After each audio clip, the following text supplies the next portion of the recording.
rather resembled a fortified farm than a feudal castle, its garth guard, surrounded by a palisade, contained a collection of separate buildings, mostly built of wood and thatched with straw or reed. The linden tree which shaded the garth, and the castle gate which afforded a glimpse of the outer world, figure largely in the ballads. The main building contained the principal living rooms and was adorned with carved beams projecting from the gables, which beams in process of time were replaced by weather vanes. Access both to ground floor and upper story, Hogeloft, was obtained by means of an outside gallery staircase, Svallegang, Hogeloftsval, where the traveller was wont to hang up his cloak. Axler sit skinned ere he entered the hall. Refuge from attack was to be found in another building, the stone hall, Stenstu, or, where this was lacking, in the nearest church tower. The term Stenstu is occasionally applied to the main building should it happen to be built of stone, but this is exceptional. A house have I walled round with stone that stands my garth within. I wot when I take refuge there I fear not 100 men. Another most important building was the Maiden's Bower, richly adorned and locked right well, lest it be broken by over-importunate suitors. Those fathers were censured as inexperienced who built it in too remote a spot. A few ballads speak of castles with dungeons and fortified gates, but these were few and far between. Towards the close of the Middle Ages, manners underwent a change. Antique simplicity was corrupted. These unpretentious knights were swamped by the rise of a more powerful nobility, who united their estates through intermarriages and followed the fashions of the court. The round dance was driven from the castle to the farmhouse. Persons of quality, however, retained a certain amount of interest in the old ballads, and to this interest the fact is owing that ballads in Denmark were earlier written down than those of any other European country. The young lady of the 16th century was wont to keep an album, wherein verses were inscribed by her friends, and amid love complaints, compliments, moral emblems, and so forth, the old national folk poems found their place. From these albums were gathered the first collections of ballads. Every lady's bower had its own collection, and the singing of the ballads during the long winter evenings led to much disastrous dilution of the original texts. With the coming in of the 17th century pastoral, the fashionable career of the ballad was over, but its value was recognized from the literary and historical point of view, and the business of collection began in earnest. Royal patronage was not lacking. In June 1586, Queen Sophie visited Tycho Brahe in his observatory on the Isle of Havien, was stormbound for 3 days, and entertained with ballads by another guest, Anders Vedel, the historian. He promised her a collection, which promise materialized in the shape of Queen Sophie's ballad book, followed shortly by another based on the great folio MS of the Odense nunnery, Karen Brahe's library. The yeoman and peasant meanwhile remained faithful to the ballad as a means of recreation, and continued to import new ones, mostly from Germany. Ballads were sung in Jutland until late in the 19th century, and many of these, not previously written down, were collected during the national revival of the 1840s. Danish ballads were not only collected in MS, but printed and published earlier than those elsewhere. Vedel's 100 Choice, Danish Ballads in 1591, Tragica, or Love Ballads in 1657. Peter Sears' enlarged collection followed in 1695. Danish Ballads from the Middle Ages was published in 1811-12 by Abrahamsen, Njerup, and Rabeck. And then came Sven Grundtvig's Epoch, making Denmark's Ancient Ballads 1853, which contains every known version of every specimen with critical and historical prefaces. An excellent popular selection by Axel Ulrik and Ida Folbe Hansen, Danske Folkeviser I Udvalg. was published in 1912, and from the ballad versions given therein I have prepared the translations which follow. With one exception, the ducal court at Gottorp in Slesvig, but its intellectual influence suffered from the constant warfare among the Holstein nobility. Historical ballads. I, to Valdemar and Tove, and by the historical foundation for these two ballads amounts only to this, that Valdemar Thirst, or the Great 1157-82, had a mistress named Tove, that she bore him a son, Christopher, and that the king found it expedient to put her away, and ally himself with his opponent Knud Magnusson by marrying his half-sister Sophia. Nothing is known of Tove's fate. Her death at her rival's hands is a figment of the popular fancy. The older A version, preserved in Iceland, is chiefly interesting from its picture of Tove in the character of that perfect lover so dear to the medieval masculine mind, the patient Griselle, the bird Ellen, who knows no jealousy where her lord's affections are concerned. Valdemar's apparently tactless questions are designed to bring out the contrast between the meek submission of the mistress and the frank hatred of the wife. The Danish or B version, probably composed some 50 years later, takes a more human point of view. It sacrifices historical accuracy to dramatic effect by handing over Sophia's son Knud, afterwards king, to Tove. I, Valdemar and Tove, 1157. A King Valdemar sailed here and there. Good sooth, he wed little Sophie, a maid so fair. King Valdemar, he wooed them both. Hearken, Tove mine, and hear. Dost thou hold Queen Sophie dear? Less dear to me, I ween, than my son I hold the queen. I will give her a good grey steed, and the name of queen she shall bear indeed. Hearken, Sophie mine, and hear. Dost thou hold my Tove dear? I love her all so well as the wild wolf in the dell. I will give her castles 3, she may burn therein for me. The queen she spake to her page so small, Now bring Tovelil into the hall. So fain was Tove to see the queen, she clad her at night by the taper's sheen. She clad her in a kirtle of blue, at every seam red gold shone through. She clad her in a silken sark, of 11 maidens the handiwork. She wrapped her in a cloak of red, and thus to see the queen she sped.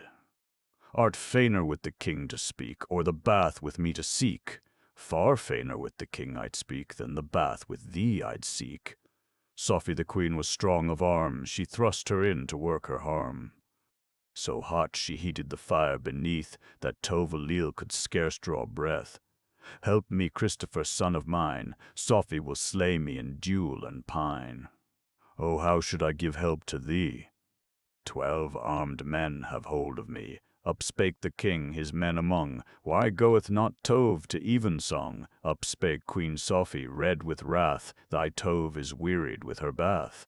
Well, Sophie, will I pay thy pain, shalt never sleep in my bed again. Better was she with 1 cow for dower, than thou art, Sophie, with town and tower. Better was Tove in silken sark, than thou art, Sophie, with all thy goldsmith's work.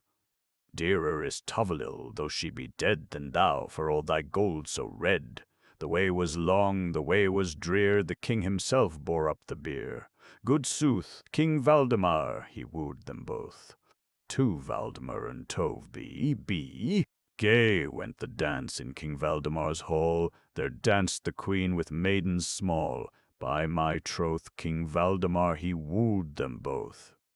There danced the queen with maidens fair, there danced Tove with waving hair. Hearken now, Tove, my playfellow sweet. Gird up thy silk skirts around thy feet. Small praise from me the king should gain, if I might not trail a silken train. Tove, my playfellow, tell to me, how did the king get his will of thee? The king he won his will of me, for stronger than I the king was he. I was but a maiden small, dwelling in my father's hall. So little and fair by the door stood I, when the king and all his merry men they came a-riding by. By 9, by 10, his knights he sent, but never for their commands I went. The king he came himself with all his merry men, and I, Toverleel, must follow then. Tove, my playfellow, tell thou me what bridal gift he gave to thee. He gave me a chest of golden sheen, such as was never in Denmark seen. He gave to me 9 rings of gold that Sweden's queen did have and hold. He clad me in silk and in scarlet gay. Thou and all thy maidens ne'er went in such array. Up spake Queen Sophie in anger wild. 'Twas enough, I trow, for a yeoman's child. By God the Lord, while I breathe and live, less by half to thee shall he give. The queen she wrapped her in cloak of vair, to speak with King Valdemar did she fare. Now answer what I ask of thee, why lovest thou Tove more than me? For this Toverleel to me is dear, because she hath 2 sons that serve my person near. When Flensburg town I first rode by, Christopher bore my banner so high. When first I rode to Hosterland, Nude bore my banner in his right hand. Winters 2 were gone and past, ere the queen got her will at last.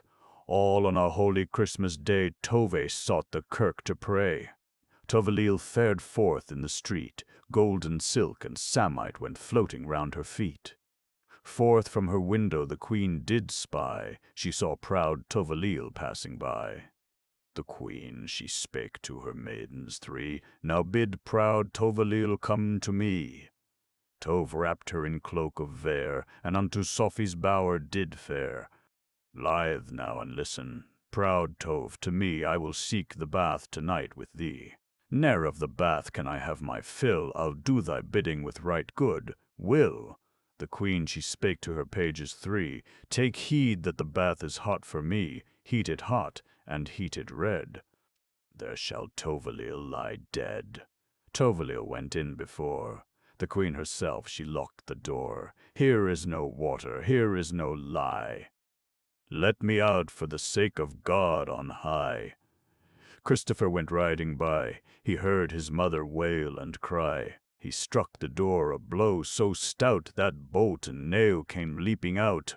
He burst the door with rage and wrath. He bore his mother forth from the bath. He bore her out where the blossoms blow, but she was dead ere first cockcrow. By my troth, King Valdemar he wooed them both. 3, 4, v. The Dagmar Ballads, Queen Bengard. Valdemar 20241 has been strangely dealt with by the ballads. They are silent alike as to the warlike exploits which won him the name of Sieger, the victorious, and the administrative reforms commemorated in his other title of Legifer. His crusade against the heathen Esthonians, even the miraculous gift of the Dannebrog, the national standard blazoned in the armorial bearings of the conquered city Revel, left popular imagination unmoved. It seized, however, on the images of his 2 queens, ascribing to the one all that was liked, to the other all that was loathed, in the king's treatment of his subjects. Dragomir the Bohemian came to Denmark in 1205, bore the king a son, Valdemar, and died 2 years later, probably in childbirth. From the Dagmo day-maid or light-bringer, by reason, says a contemporary chronicler, of her great beauty. The ballads of her bridal and death were probably composed by the next generation, and have little pretension to historical accuracy. Bishop Valdemar, for instance, was not the queen's uncle, but the king's first cousin, son of Knud Magnusson, whose sister was Valdemar's mother. In consequence of an attempt to usurp the throne as the German emperor's vassal, he was thrown into prison at Soburg, where he lay for 14 years. His release in 1205 was due to the Pope's intervention, aided, as a monkish chronicle puts it, by the loving representations of Bishop Andreas and others. But the people, perhaps with some reason, pictured Dagmar as the peacemaker. A second ballad of her bridal describes her wooing by Sir Strange as the king's proxy. I saw a sail fare o'er the sound, so many a pennon of gold. There sailed he, Sir Strange, with Dagmar the queen. Little is known of Valdemar's second queen, Berengaria, except that she too was beautiful. But since she came of a contentious and covetous family, the popular view of her character may be accurate enough. The binding the harbors with iron bands means the closing of them with chains so that tribute might be exacted from incoming vessels. The ballad's account of her death, a relishing piece of poetical justice, has no foundation in fact. 3 qui we oem, Dagmar's bridal 1205. It was the Queen of Bejaland that to her daughter cried, "Great honor will they show to thee when thou art Denmark's bride." They sailed from noblest Bejaland. When thou art wed to Denmark's king, thou shalt have pride and praise. Now bid the peasant pay no tax, and he'll love thee all his days. This first boon beg thou of thy lord, and beg it withouten fear, that Bishop Valdemar go free, thy mother's brother dear. They spread the cloths of samite to lie her feet before. They took her, the Lady Dagmar, and led her to the shore. They hoisted up their sails of silk, all on the golden mast, and so they sailed to Denmark, or ere 2 months were past. Down they cast their anchors, all in the snow-white sand. They took her, the Lady Dagmar, and led her first to land. They took her, the Lady Dagmar, and led her first to land. It was the King of Denmark, stretched forth his lily hand. They spread the cloths of samite to lie her feet before. They led her, the Lady Dagmar, up to the castle door. All in the morning early, long ere the dawn of day, it was the Lady Dagmar her bridal gift did pray. The first boon that I beg of thee, I beg withouten fear. Let Bishop Valdemar go free, my mother's brother dear. The second boon I beg of thee, 'tis with good will I trow. Loose every captive from his irons, and tax not the peasant's plough. Hush thee now, Queen Dagmar, speak no such words to me. If Bishop Valdemar comes forth, a widow he'll make of thee. She's taken off her crown of gold and laid it on the board. Oh, what shall I do in Denmark, since thou wilt not hear my word? Now bring me in Sir Strange, and bring Sir Nude to me. 'Tis they shall ride to Attingborg and set the captives free. And when he came from dungeon forth, he could not stand nor go. Here have I lain 8 years and more, long years, I ween, and slow.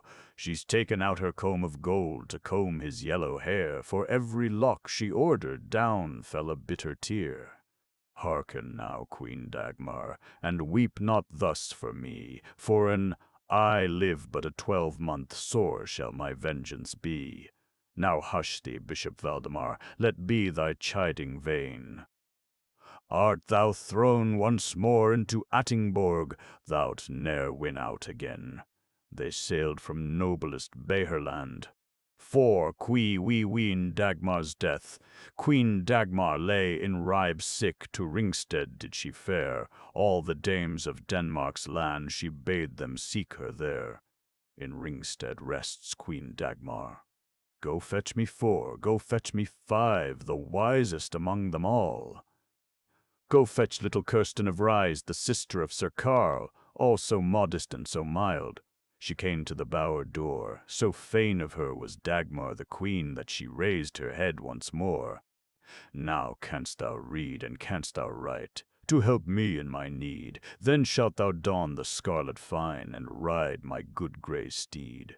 Oh, can I read and can I write? I'll do it for thee full fain, for by my troth I tell thee, sharper than steel is thy pain.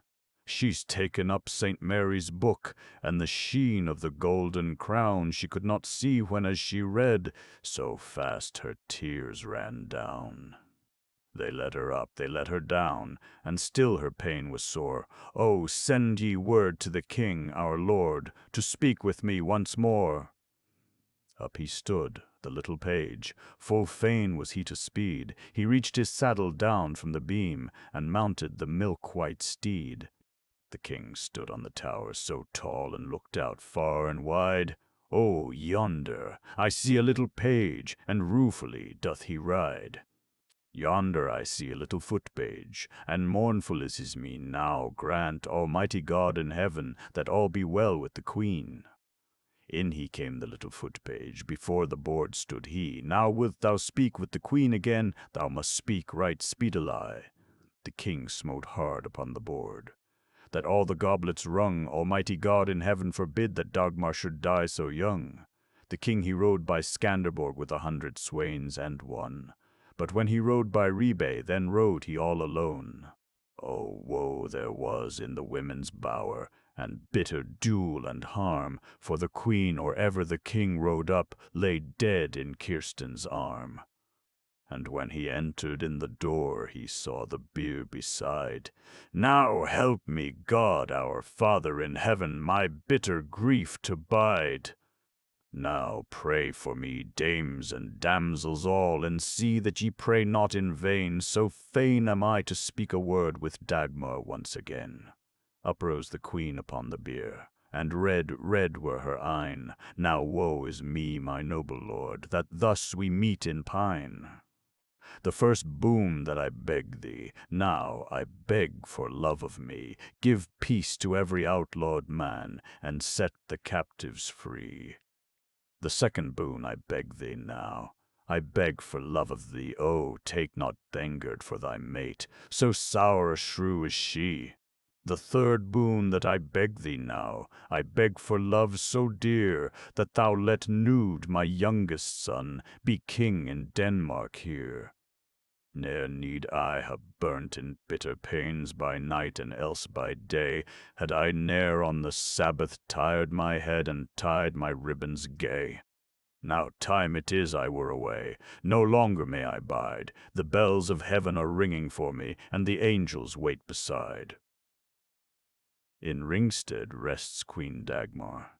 Fuck Queen Bengerd. All in the morning, long ere day, she for her bridal gift did pray. Woe be on her then, Queen Bengerd. Now give me Samsey to have and hold, and let every maid pay a crown of gold. To Bengerd spake the king eftsoon, "Thou must beg another boon. So many a maid lives in poverty, she cannot do it though she die. Dear my lord, now heed my prayer, let no lady scarlet wear. Oh, can she buy it with gold and fee? She may wear it full well for me. Dear my lord, my prayer now heed, that no son of a churl may ride a fair steed. Oh, can he come by it in honesty? He may ride it full well for me. Dear my lord, now give commands to close all the havens with iron bands. Now where shall I so much metal win, as to close all the havens with fetters in? Up to Ribe will we fare, we shall find good blacksmiths there. How dare the peasant hope for more than hut of wood and hingeless door? What more gear should a peasant gain than a single cow and oxen twain? For every son that his wife shall bear, a piece of gold shall be my share. A piece of gold for every son, for every daughter half a one. The king slept first in the dawning dim, and good Queen Dagmar appeared to him. When thou farest abroad, thy foes to find, Bengerd must not bide behind.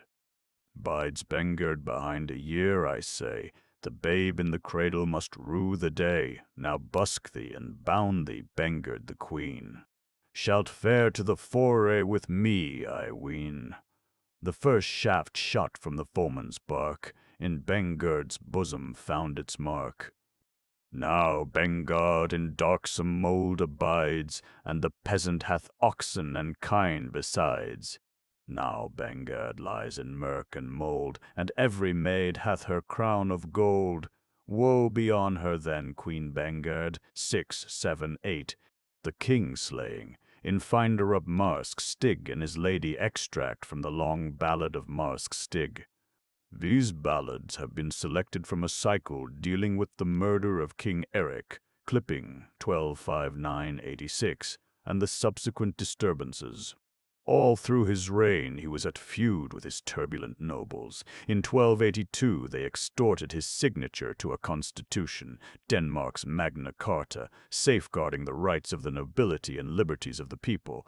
Then, since he proved faithless, they did him to death. The murder took place on the night of November 22nd, 1286. His corpse was found next morning with 56 wounds in a barn at Finderup, whither he had retired to sleep during a hunting expedition. The assassins escaped for a time, but their identity was suspected, and the young King Erik Mandved, 1286-213-9, was determined to have justice. At the Parliament of Nyborg 1287, a grand jury was impaneled to try the late king's principal adversaries. 9, mostly of one family, were found guilty and declared outlaws, the royal marshal Stig Anderson among them. They took refuge among the islands, whence they harried the coasts of Denmark, and the protection afforded them by Norway gave rise to a lengthy war. The king, slaying, is the earliest of the ballads on this subject.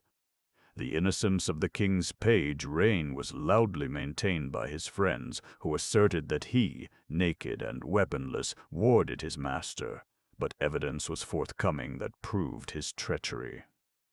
The ballad next in date describes the outlaw's departure from Denmark and Stig's resolve to build a castle at Hjalm. The third of the series tells of his ill-omened dream and his wife's attempt to explain it away.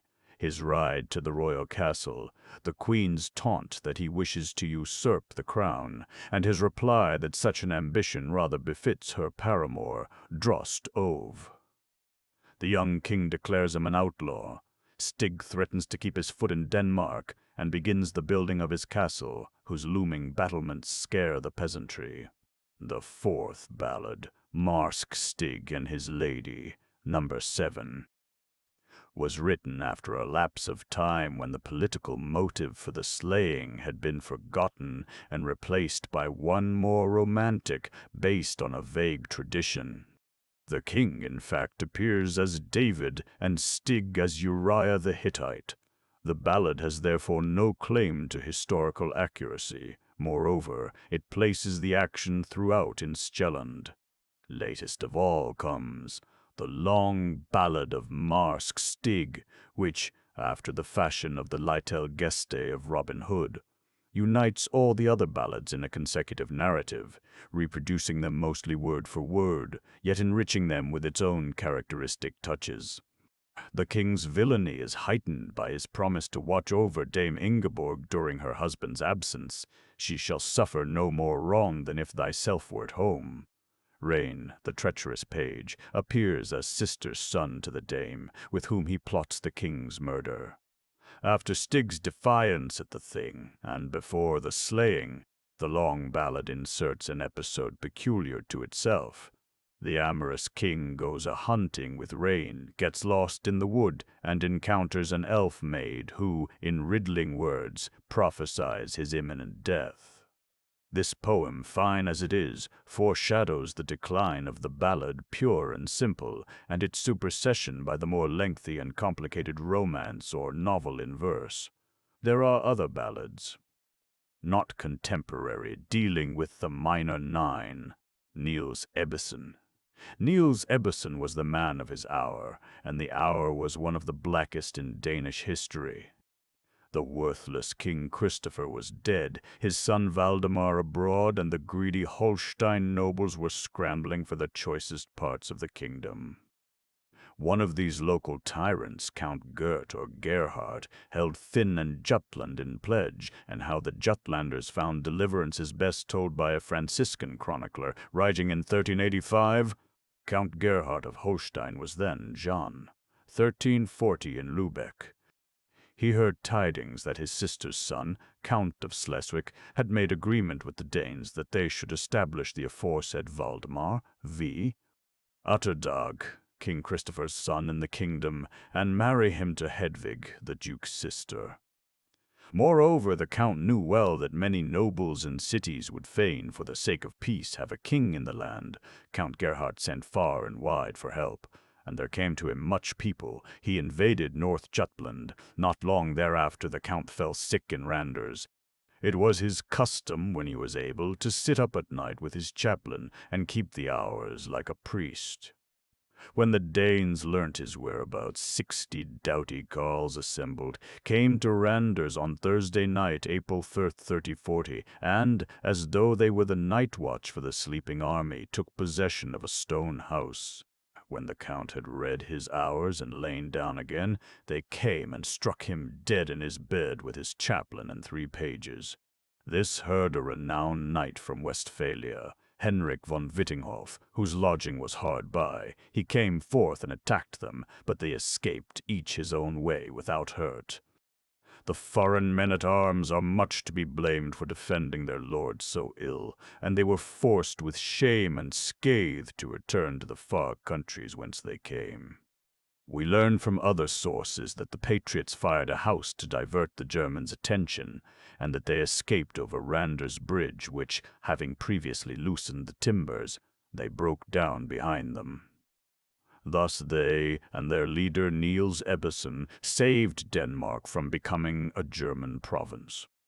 Little or nothing, apart from this exploit, is known of Niels Ebbesen. His very dwelling place, Norringsris, Norway, in one version of his ballad, is unidentified. He and 2 of his brothers fell, fighting against the Holsteiners at Skanderborg on November 1340, and their bodies were taken to the family burial place in Vestervig Monastic Church. 3 noble families claimed him, but recent researchers have proved that he belonged to the Strangesons, chieftains in Thai, and descendants of Ebbe Skammelsen, see number 11. Which family played a prominent part during the intermarriage with another clan of Strangesons, with the Frosters, Ove Haas, Niels Bugge, and the Globes of Vendesissel.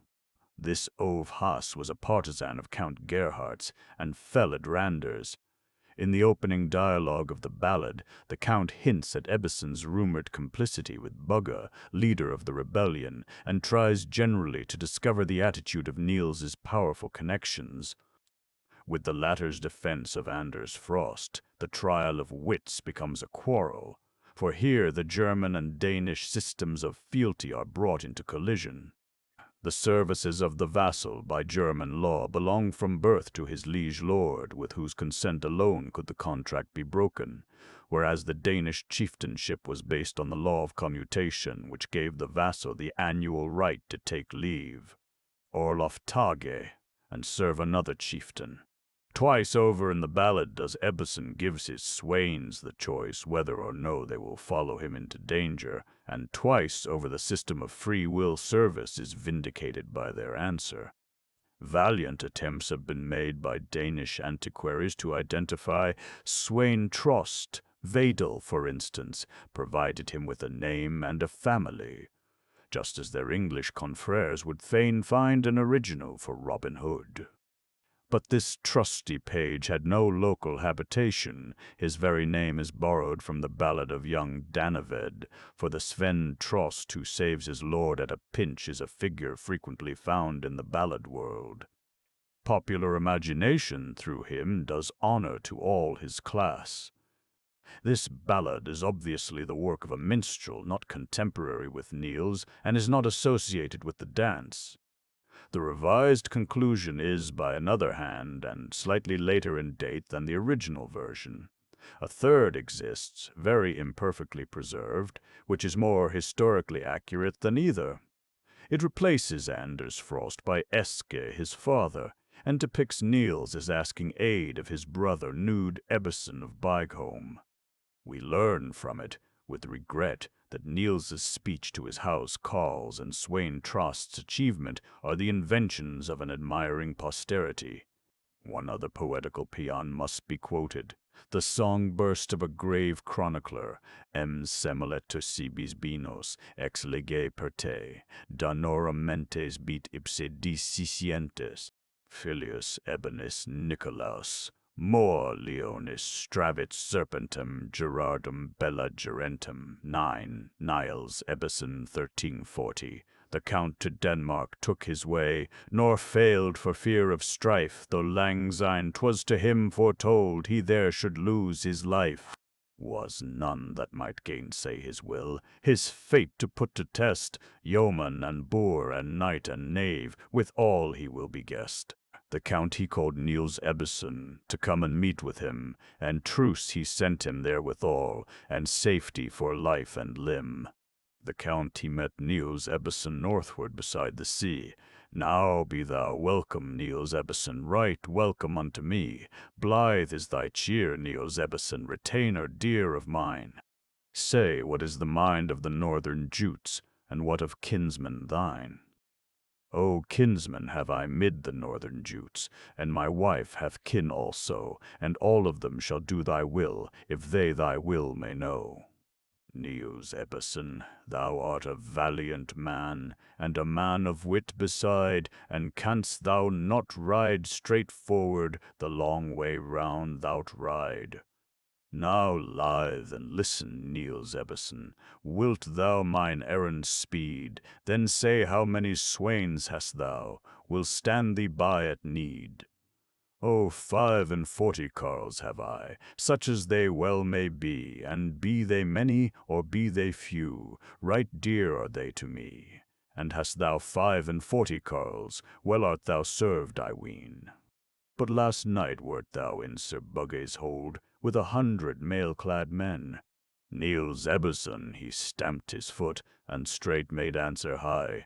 Is any man here, or knight or knave, who dares maintain that lie? Is any man here, or knight or knave, dares put it to the touch?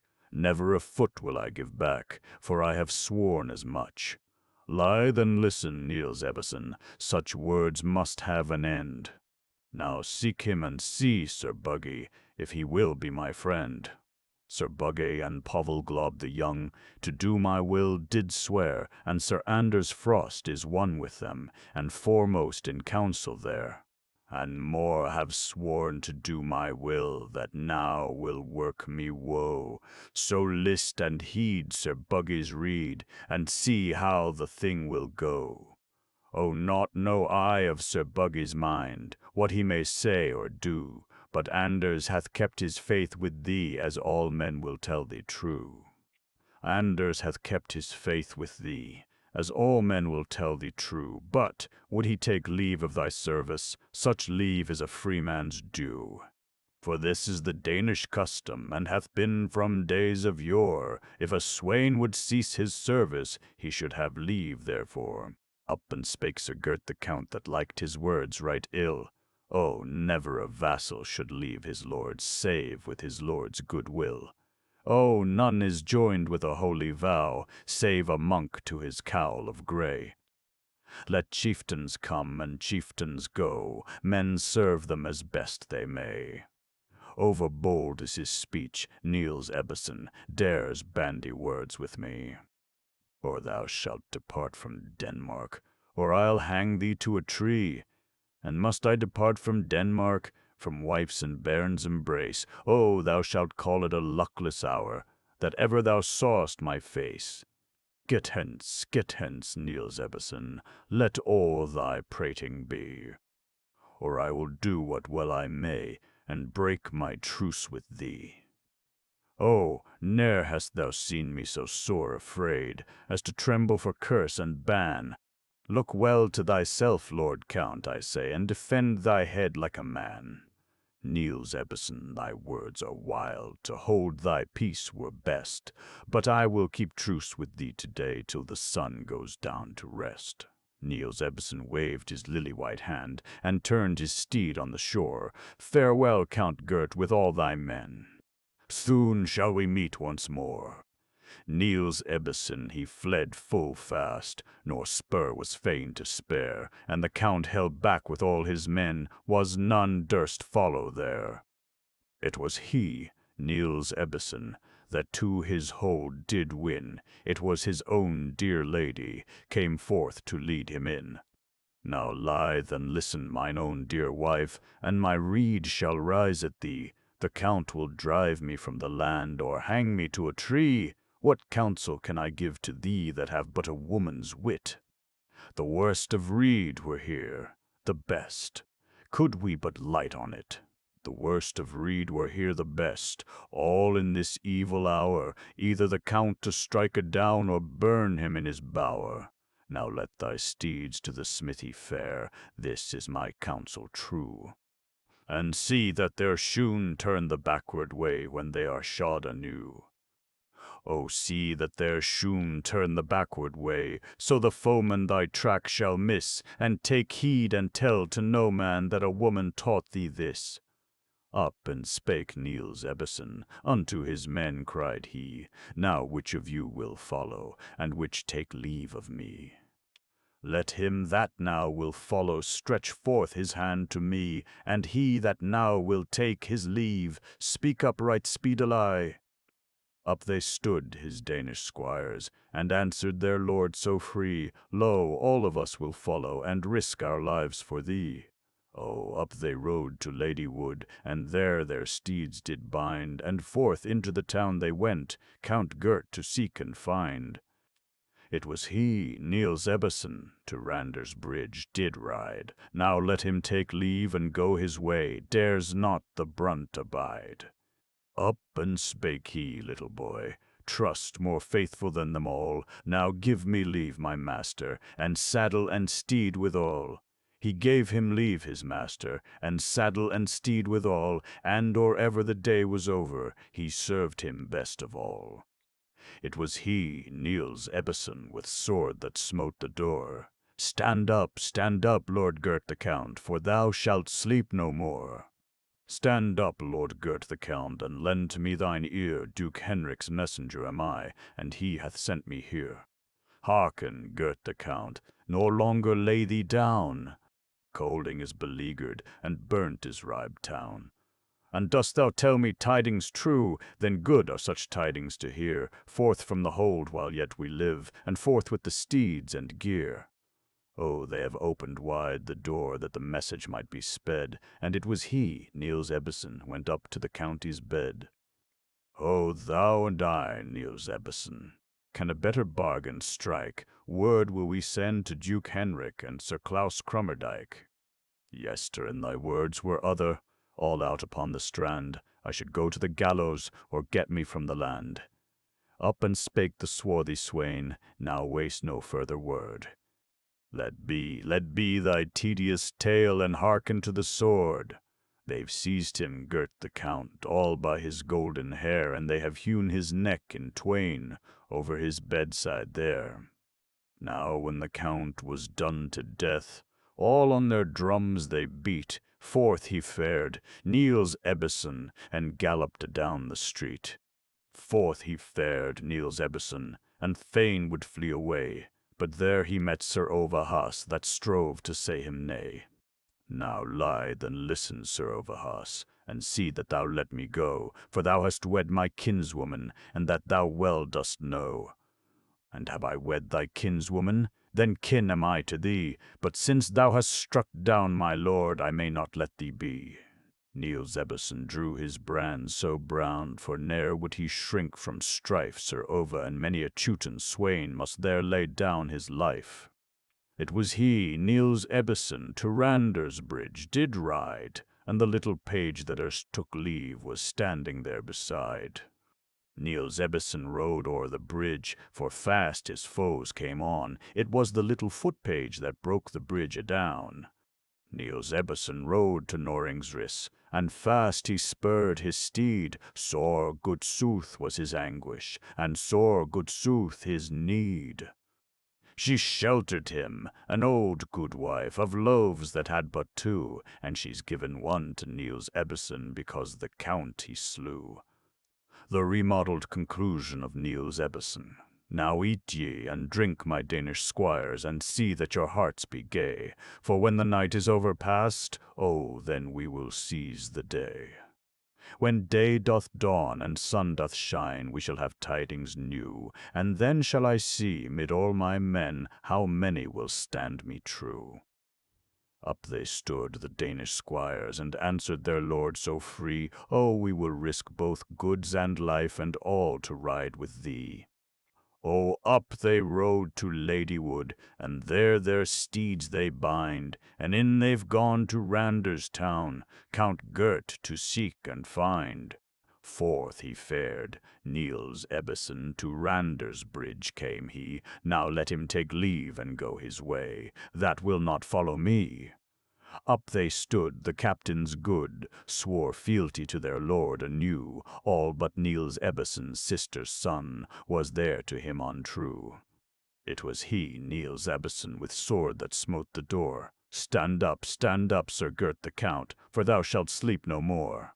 Stand up, Sir Gert the Count, and lend to me thine ear. Duke Henrik's messenger am I, and he hath sent me here. And art thou Duke Henrik's messenger? Then tarry thou not too long, tomorrow we'll meet in the Grey Friars' kirk twixt mass and evensong. Stand up, Sir Gert the Count, nor longer lay thee down. Colding is beleaguered, and burnt is Ribe town. Forth from the window looked the Count, and the shining spears he spied. Oh, luckless the hour that I came in, Niels Ebbison holds outside. They knocked at the door with glaive and with spear, that loosed were lock and link. Art thou within, Lord Gert the Count? A health to thee we'll drink. Now set thee down upon my bed, a league we can form, belike. Word will we send to Duke Henrik and Sir Klaus Crummerdike. Oh, neither keep nor hold have I to guard so rich a prey. Draw out the sword so sharp, and let them have their way. The goose did cackle, the sheep did bleat, and the cock in the high loft crew. 'Twas by daylight, and not in darkness, that Gert the Count they slew. God rest thy soul, Niels Ebbison, all for that slaying's sake. Full many a German in Denmark the selfsame way shall take. Legendary ballads, ex Havbor and Signalel. The story of Havbor, or Hagbard, and Signalil is a very ancient one. Sven Grundtvig gives it a Russian origin, but, however that may be, it is traced back by other Danish authorities to the dim period of folk migration before the Skjoldung kings. Sung in an antique lay which has perished, it was retold by Saxo Grammaticus and frequently referred to in the works of the Icelandic skalds between the 9th and 11th centuries. The 12th century Cormac saga mentions a representation of Hagbard among the carvings in Thorkel's Hall. Snorris's Edda Skaldskaparsmal gives Hagbard's name in a list of sea kings, and Brynhild Volsunga Saga 25 calls him the first of men before the birth of Sigurd Fafnersbane. The probable scene of the tragedy is Sigarsted in Stjelland near Ringsted, the ancient royal residence. There the sites yet exist of Sigurd's palace and Signy's bower. There, too, is the howe where the gibbet was raised, and the field where Sigurd was defeated by Hagbard's avenging kinsmen. They were visited by Olworm in 1642, and a map of them was published in Monumenta Danica. The Reverend S.M. Menu Bayer, in 1791, excited the antiquarian world by his alleged discovery of a runestone commemorating King Sigurd. But since the stone, he was careful to add, had since been destroyed, the statement, to put it mildly, lacks verification. The ballad minstrel omits much of the original story, but adds details of his own. Havbor's reply to the serving maid, the king's remorseful outburst, and the punishment of the tale-bearer. The binding of Havbor with Sine's hair, and his refusal to break it, though appearing at first sight a touch of fantastic medieval chivalry, probably harks back to a much more primitive superstition, well known to all witches, that which regards the hair as enshrining the life of its possessor. In verse 20 we have a faint reminiscence of the antique shield, maidens, choosers of the slain. Ex Havbor and Signalil. Havbor the king and Sivord the king have fallen out in strife, all for the stately Signelil, that was so fair a wife. Ne'er wilt thou win such a fair one. Havbor the king, he dreamt a dream, and woeful did he wake. He went to seek his mother, and unto her he spake. Methought that I was up in heaven, and that was so fair a town, and I held proud Signalil in mine arms, and we fell from the sky adown. And didst thou dream thou wast in heaven, and fellest adown from the sky? That bodes that thou wilt win the maid, but for her sake shalt die. And if I win the maiden, such happiness have I count the cost but little that I for her must die. Havbor he let his locks wax long, and clad him in woman's gear, and so he rode to Denmark, as though he maiden were. All in the midst of the castle Goth, his garment changed he, then entered in the lady's bower proud Signalil to see. Here sittest thou, stately Signalil, with matrons and maids arow. Havbor hath sent me hither to learn to broider and sew. All the woman's craft I know shall be for thee displayed, shalt eat from the self-same dish as I, and sleep with my serving-maid. Oh, I have eaten with king's children, and lain in their arms at night, and must I sleep with thy serving-maid, I shall die of the sore despite. Now lithe and listen, my beauteous maid, let all thy sorrow be, let all thy sorrow be. Shalt eat of the self-same dish as I, and sleep by the side of me.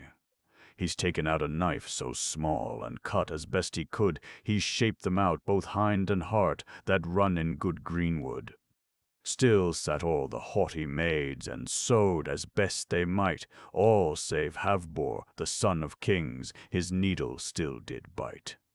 Up and spake the serving-maid, so evil a tongue had she, oh, never saw I so poor a seam, sewn by a fair lady. Ever her needle is in her mouth, she sets no stitches fine, and ever she drains the goblet out, so deep as they pour the wine. Ne'er have I seen a lady's hand stiffer than steel, I trow, and ne'er have I seen so bold an eye under a lady's brow. Now hold thy tongue, thou evil maid, and speak no spite of me. Let me turn mine eyes, where'er I may, I'll turn them not on thee. Now all were bound to slumber, when as the eve was spent, Havbor and stately Signalil to the self-same chamber went. She laid her hand on Havbor's breast, that shone with gold so red. Why hast thou a bosom so like a man, and not the breasts of a maid? Oh, the custom it is in my father's land, that maids to the thing should fare, and therefore have I no maiden's breasts, because of the mail we wear. Now tell me, stately Signalil, while we are all alone, is there ever a man in all the world thou hast set thy heart upon? Oh, there's never a man in all the world that lies my heart within, saving young Havbor the son of kings, that I may never win. And is it Havbor the son of kings that to thy heart is dear? Then turn thee hither, mine own true love. He is sleeping all so near. And art thou Havbor the son of kings? Why hast thou shamed me? Why didst not ride to my father's court with hawk on hand so free? Oh, how should I ride with hawk on hand to thy father's court so free? Full well I know thy wrathful sire would hang me to a tree. Now hush thee, Havbor, and take thou heed, I pray. My serving-maid lies waking, and listens to all we say. Oh, let her lie and listen, thine evil serving-maid. Beneath my bolster are hidden both corselet and trusty blade. Beneath my bolster are hidden both corselet and sword, so true, and were 100 warriors here, the meeting they should rue. Oh, she has heard their counsel, the evil serving-maid. She's stolen away his Bernie Brown, butt and his trusty blade. Both trusty blade and Bernie Brown. She's secretly stolen away. She's hied her to the chamber fair, where Sivord the king he lay. Oh, sleep ye, wake ye, my noble lord. Your slumber is all too deep, For now lies Havbor, the son of kings, by your daughter's side asleep. Now hold thy peace, thou evil maid, for an thou art a liar, tomorrow or ever the sun goes down, thou shalt be burnt with fire. Lithe now and listen, King Sivord, well may ye trust my word, for here is Havbor's burny brown butt and his trusty sword. Up he sprang, King Sivord, and cried through bower and hall, rise up, my merry men, and don your armor all! Rise up, my merry men, and don your armor all! Now don your mail, my merry men, and clasp it well enough, for here is Havbor, the son of kings, a warrior tall and tough. Oh, they have knocked at the chamber door with glaive and eke with spear. Rise up now, Havbor, son of kings. Come forth and meet us here. Up sprang Havbor, the son of kings, or ever they spake the word, and he has missed his burny brown butt and his trusty sword. Oh, gone, gone is my burny, and gone my blade so true. Now by my troth, proud Signalil, this meeting we shall rue. All hail to Havbor, son of kings, that fought like a warrior stout. Ne'er could his foes come nigh him, while the boards of the bed held out. Oh, some he slew with his naked hands, and some under foot did tread. Full 30 of King Sivord's men by Signild's bower lay dead. They've taken Havbor, the son of kings, and fetters on him they draw. He burst them all asunder, as they had been of straw. Oh, shame be on the serving maid that gave them counsel there. Never shall ye bind Havbor, but with proud Signild's hair. They took a hair of Signild's head to bind him foot and hand. His haughty heart had broken, ere he would burst that band. Now hearken, haughty Signalil. Wilt show thy love to me, then burn thy bower and all therein when they hang me to a tree. Oh, is there a man of my father's men that in thy death hath part? Be sure I will avenge it all on his own sweetheart. Up spake Havbor, the son of kings, when first he saw the tree. Hang up my cloak of scarlet, a sign for all to see. Hang up my cloak of scarlet, that is both fair and fine. The ladies all will weep and wail when first they see the sign. It was stately Signalil, to roof and reed set fire. She and all her maidens burned in the selfsame pyre. Long stood Havbor, the son of kings, to look his last on land, until he saw proud Signild's bower, that all in flame did stand. Take down my cloak of red, and cast it to earth so deep, for an I had 10,000 lives, not one of them would I keep. Up and spake King Sivord, that looked and needs must speak. Oh, what is the bale burning there, but and the driving reek? Up and spake the little foot-page, and sore his tears ran down. Oh, that is stately Signalil, that lets her love be shown. Save her, stately Signalil, see that ye ride and run. Get ye in haste to the gallows, and save King Havbor's son. When they came to the bower, Signalil's soul was sped. When they came to the gallows, Havbor was hanged and dead. Oh, had I known but yesternight how deep in love were they, I would not have done for all Denmark the deed I had done this day. Now woe is me for the gallows tree and the bower in ashes laid. They've buried her in the earth alive, the cruel serving maid. Ne'er wilt thou win such a fair one. 11. Ebbe Skamosen. This ballad of a brother's treachery, which may be compared with our own Scyld of Yet, dates from circa 1300 and is considered by Ulrich as the best produced in Denmark during the medieval period. In character drawing it yields to none. Proud Aedalus, strong in will and true in troth, is the ideal noble lady, the hot-blooded hero, the cowardly brother and the mother with her unavailing attempt at smoothing things over are all well individualized. The burden, too, is peculiarly haunting and picturesque. Tradition points to the Nordentoft homestead in North Jutland, Thai, as the scene of the tragedy, and the great Strangeson family claims Ebbe as its founder.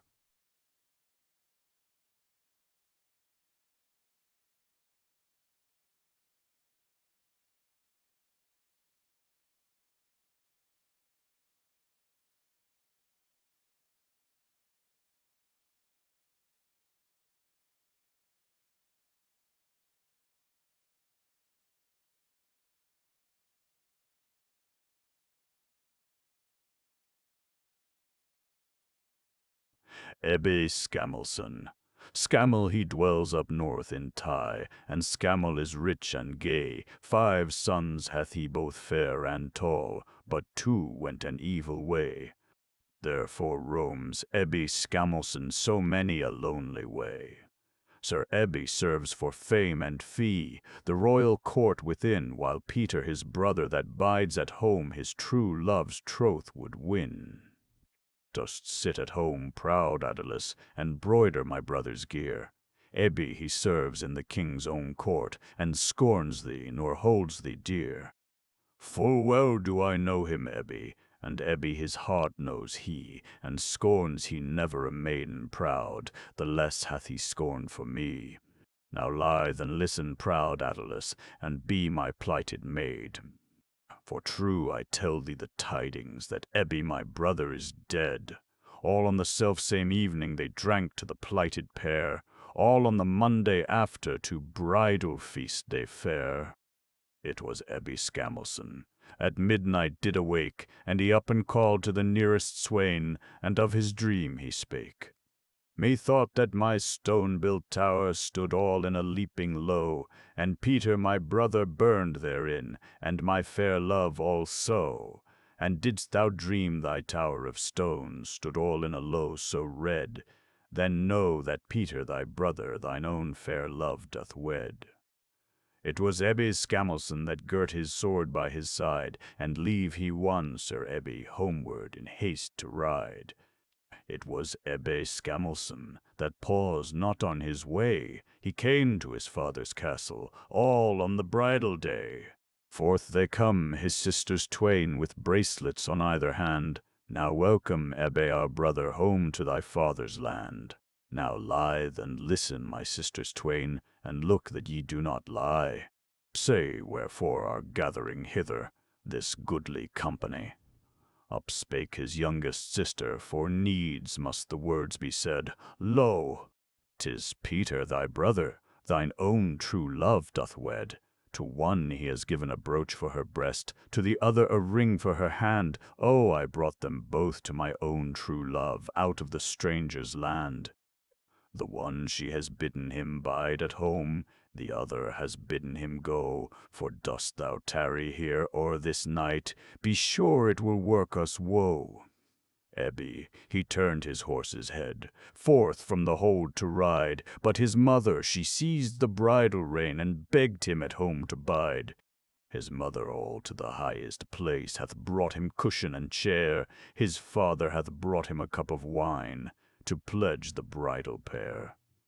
He pledged them in the mead so brown, and in the red, red wine, but when he looked upon the bride, the tears ran from his eyne. Now when the dew was falling, and even was well nigh sped, up she rose, the beauteous bride, to seek the bridal bed. They followed her, the beauteous bride, all to her chamber door. Foremost went Ebbe Skammelson to hold the torch before. All to the door of the upper room Ebbe the bride led he. Hast thou forgot, proud Aedelus, the troth thou didst plight to me? All the troth I plighted thee is given to Peter thy brother. But each and every day I live, I'll be to thee e'en as a mother. I wooed thee not for my mother, I wooed thee for my wife. For this shall Peter Skammelson yield up to me his life. Lithe and listen, proud Aedelus, and fly from the land with me. Peter, my brother, I'll slay eftsoon, and bear the blame for thee. And wilt thou slay Peter thy brother eftsoon, I never will be thy wage. And thou shalt sorrow thyself to death, like a wild bird in a cage. It was Ebbe Scamelson that drew his brand so brown, it was haughty Aedelus that he to earth struck down. Oh, he has hidden the bloody brand beneath his cloak of pall, he sought his brother Sir Peter that sat in the stone-built hall. Now hearken, Peter Scamelson, a laggard art thou to wed. The bride is longing after thee, all in the bridal bed. It was Peter his brother spake up with mickle spite, I give thee leave with right good will to sleep by the bride to-night. It was Ebbe Scamelson that drew his brand so brown, it was Peter his brother that he to earth struck down. Oh, he has wounded his father sore, and struck off his mother's hand, and so must he roam, Ebbe Scamelson, the wild ways of the land. Therefore roams Ebbe Scamelson so many a lonely way. 12, 13. Oh, 77, twice told were they, Holger Danske and stout Didrik. These ballads are two of a large group celebrating popular legendary heroes. Those concerned with Didrik, all jovial ones with happy endings, were adapted or translated from the work of the wandering German minstrels known as the Saxon singers, who visited Denmark during the time of Nudlevard and Svengrad. 1131-57. Part of this poetry, moreover, apparently trickled into Scandinavia by circuitous routes, since a lengthy Didrik saga was composed during the 13th century at Bergen. There are those who consider Didrik as a mere Mrs. Harris, and derive his name from the vague appellation Io Threke Folk King. But most authorities believe that he had a flesh-and-blood original in Theoderic, king of the East Goths and conqueror of Italy, whose royal seat was at Bern, i.e. Verona. Be that as it may, this kingly shade enlisted his champions among the most august phantoms of the north. Sigurd Snarensvend, for example, is no less a personage than Sigurd Fafnersbane, while Heled Hagen is Hogna the hero, Sigurd's slayer. Redengard may or may not be the Hrothgar of Beowulf, and the Sir Aldingar of British ballad. Most of the other figures may be pursued through the mazes of legend, but Folkvor the fiddler is a creation of the fiddling minstrels, and he or his translator inserted Tetlev Danske as a compliment to the Danes. As for Holger Danske, he is the French hero Ogier le Danois, originally one of Charlemagne's champions who fought for Christendom against the infidel. The oldest Danish ballad of Holger describes his victory over Bermand, an amorous troll who would fain carry off the Lady Gloriant, the King of Hungary's daughter, from her rightful lover King Carvel. This chivalrous deed of Holger's captivated the popular fancy, which adopted him henceforth as national hero, crowned him with the red gold, and pictured him as defending Denmark against the power of the German Empire, personified in the giants Sverting and Burmer Riss. Holger Danske and stout Didrik may, says Ulrich, be considered Denmark's first patriotic song. Verses 4 and 5 find a parallel in the Battle of Otterburn, English version. Up spake a burn upon the bent of comfort that was not cold, and said, We have Brente Northumberland, we have all wealth in hold. Now we have harried all Bambershire, all the wealth in the world have we, I read, we ride to Newcastle, so still and stalworthly. 12. Oh, 77, twice told were they. Oh, 77, twice told were they. When out from hold they went, and when they came to Brattingsbourg, they pitched the silken tent. There sounds thunder the captains under when they ride forth. King Isung stands on high watchtower, and looks forth far and wide. Oh, little care for their lives have they, that hither list to ride. Now hearken, Sigurd Snarensvend, hast wandered here and there, tell me what warriors are they, these golden shields that bear. There shineth on the foremost shield a lion also bold, the bearing of Didrik the king it is, with a crown of ruddy gold. And shining on the second shield hammer and tongs appear, the sign of Vidric Verlanson that takes no prisoner. And on the third shield shining see a golden serpent bound, that beareth Master Hildebrand cunning in counsel found. And on the fourth shield see where shines a leafy linden tree, that beareth youthful Humlonger, Earl Hornbook's son is he. There shineth on the following shield a wolf in a wild wood, the sign of Ulf van Jarn, the young, who is a warrior good. And on the sixth there shineth still a vulture red as gold, and that bears Held Hagen, who is a champion bold. And see, the seventh shining shield, fiddle and bow doth keep, the sign of Folkvor minstrel, man would liefer drink than sleep. And on the eighth an elephant is pictured with a swain, the sign of Tetlef Dansky that swings his sword amain. All on the ninth shield shining low, a swarthy vulture shows, the sign of young Sir Radengard, full many a rune who knows. And on the 10th shield, lo, there shine 2 arrows wan and white. He bears them, Heveting Hermanson is foremost still in fight. There shines on the 11th shield naught but a burning brand, that bears Sir Brand Vidfarling against all lordlings' land.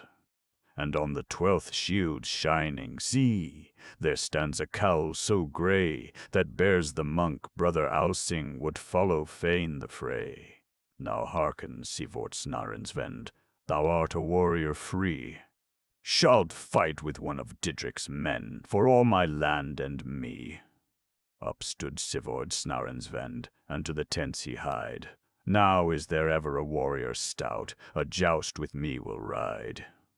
Oh, on the board they cast the dice that fell both far and wide, and the lot it was young Humlunger's with Sivord there to ride. It was he, young Humlunger, did forth to Vidric speed. Now I will give thee a pledge to hold, wilt lend me Skemming thy steed. O Sivard sees not the point of his spear, because his sight is dim, and if my skimming today win scathe, nor thou nor thy kinsfolk can pay for him. But I have a sister is fairer than maidens all, and if thy skimming win scathe today, I'll pay it her hand withal. Oh, naught of skimming thou'lt see today, unless thy surety firm doth stand, the hand I'll have of thy sister fair, and 7 castles in Bertingsland. 7 castles in Bertingsland thy surety they shall be, thereto the maid my sister a pledge of price for thee. Oh, he has backed that steed so bold, and gaily ridden away, good sooth, but Skemming thought it strange to feel the spur that day. The gold did shine upon his shield, like the sun in summertide. God help me now, a simple swain, the brunt to bear and bide. The first course that they ran together would neither champion yield, and both their shields were shattered there, and hurled so far afield. Methinks thou art a fair young swain, that well can run and ride. Go now and take thy shield again, and I the brunt will bide. And when they ran the second course, then one of them must yield. Young Humlunger was stricken, and hurled so far afield. Oh, I have struck thee down to earth, and wounded thy steed also. Now whence thou comest, thou fair young swain, full fain am I to know. O Hornbook hight my father, in Bertingsland is lord, and I am called young Humlunger, whenas I ride abroad. Full well I know thy father, for comrades kind we were. Now take thy shield and mount again, son of my sister dear. And take thou up my shattered shield, bind me to oaken tree, then ride and tell the champions the game is won by thee. Forth to the tents fared Humlunger, cast blade upon the board. Now have I bound the grey-beard carle that spake the vaunting word. Now hold thy peace, young Humlunger, that I must prate thy fill. If thou hast bound him, Sivord, 'tis with his own good will. Up stood Vidric Verlanson, bade saddle his steed so free. I will fare forth to the forest, this conquered carle to see. O Syvord all in the greenwood saw where the knight did ride. Up by the roots he reft the oak, for he might not his bonds abide. Up by the roots he reft the oak, for he might not his bonds abide. If Vidrig Verlinson comes here, my ribs he'll hew from my side. The queen stood in the lofty bower, and looked both up and down. Oh, hither comes Sivort Snerensvend, a bearing summer to town. The queen looked out with her ladies. All from the lofty bower, Sivort hath been in good greenwood, and gathered a gallant flower. Gay went the dance at Brattingsborg, where champions danced amain. There danced with oak tree in his belt, Sivord the purblind swain. There sounds thunder the captains under when they ride forth. 13. Holger Danski and stout Didrik. Stout Didrik dwells in Berneland, with brethren 8 all told, and each of them 12 sons hath got, all doughty knights and bold. But the battle is raging northward up in Jutland. Stout Didrik dwells in Berneland, with 15 sisters bright, and each of them hath 12 fair sons that hold their lives full light. And when they rode out all by Bern, a goodly company, sooth to say, each warrior was tall as a beechen tree. Now we have fought o'er all the world, and conquered far and wide, and we have heard of Holger Dansk, that doth in Denmark bide. We have heard tell of Holger Dansk, in Jutland doth abide, and he is crowned with the red, red gold, and ne'er will bate his pride. O Sverting seized a pike of steel, and spake up loud and high, 100 of Holger Danski's men, I count them not a fly. O hearken, Sverting, thou swarthy swain, or ever thou rue the day. We ha' heard of Holger Danski's men, and bold young blades are they. Up and spake tall Burmer Riss, and of vaunting words spake he, O we will fare to Denmark, and try if the king will flee. Now all with 18,000 steeds from Berneland they fare, and they've drawn up to Denmark to see King Holger there. Stout Didrik hath sent a messenger, and bidden King Holger yield, to pay him scot and lot for aye, or meet him in the field. Up spake Vidrik Verlinson, he spake a word so stout, and come they into Denmark thus, they shall not thus go out. Oh, they have met a mighty host, all on the darksome heath, and that was a woeful trysting place, where warriors fought till death. They fought for a day, for 3 they fought, and stiff and stour they stand. Holger the king and his mighty men slew many from Berneland. O mild of mood was Burmer Riss, and softly spake he then, Now how shall we conquer Holger Dansk with scarce 100 men? It was doughty. Didrik looked upward to the sky. No help is here for us, I ween, 'tis time to turn and fly. Stout Didrik took to both his legs, to fly o'er hill and dale, and Sverting went the self-same way, for all his boastful tale. Up spake little Iron Wolf, that held the hill beside, Oh, they that are come to fight the Danes have little praise or pride. When they rode out of Berneland they were 18,000 men, 'twas scarce a tithe of all that host that won back home again. Oh, stern the stream of red, red blood ran o'er land and lea, the reek of it rose up to heaven till the sun was bloody and red to see. But the battle is raging northward up in Jutland. Ballads of Magic. 14. Young Svechta. A certain number of ballads borrowed their subjects from the Old Norse lays, making of them, not translations, but fresh creations, for the lays tower above the many-colored ballad world like ice peaks that loom over flowery meads. The story of young Svedjdal is derived from 2 lays dealing with the adventures of Svipdag, who wakes Menglad from her trance on the magic mountain. But there is a vast difference between the simplicity of the ballad and the stately measure and rhetorical pomp of the original. Svipdag is my name, Sunbright was my father's name. The winds have driven me far, along cold ways. No one can gainsay the word of fate, though it be spoken to his own destruction.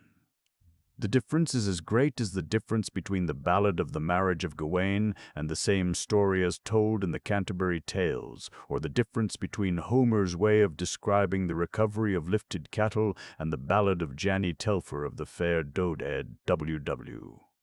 P. Kerr's Epic and Romance Chap, E.I., Section 3.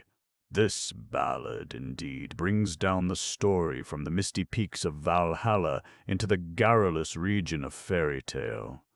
It is faithful to the primitive tradition which depicts the dead as waking unwillingly from their slumbers. Svedjdal's mother speaks as does the dead Vala in the nameless lay called Baldur's Doom by the editors of the Corpus Poeticum Boreale. H vates mana tat kunra esmer hefir ocit ervitsini.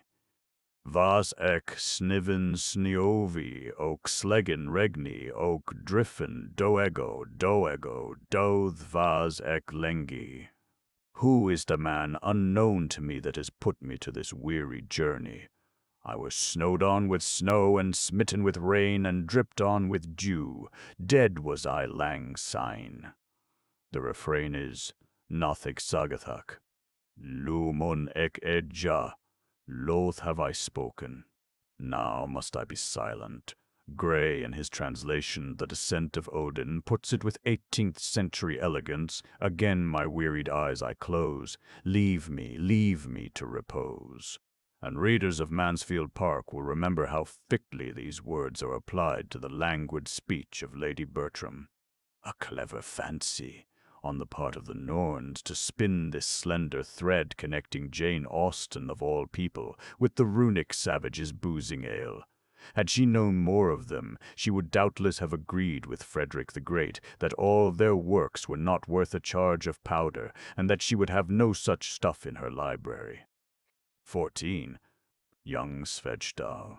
It was he, young Svedjdal, was playing at the ball. The ball flew into the maiden's breast, and her cheeks grew white withal. Choose thy words well. The ball flew into the maiden's bower, and after went the swain, and or ever he left the bower behind, she dreed full bitter pain. Oh, never shouldst thou venture to throw thy ball to me. There sits a maid in a far-off land, a longing after thee. Oh, ne'er shalt thou seek slumber, and never rest shalt know, until thou hast loosed the lovely maid that long hath lain in woe. It was he, young Svedjdal, wrapped him in cloak of vair, and to the hall betook him to seek the captains there. Now sit in peace, my captains, and pledge your healths in mead, whiles I fare forth to the grave mound, to seek my mother's rede.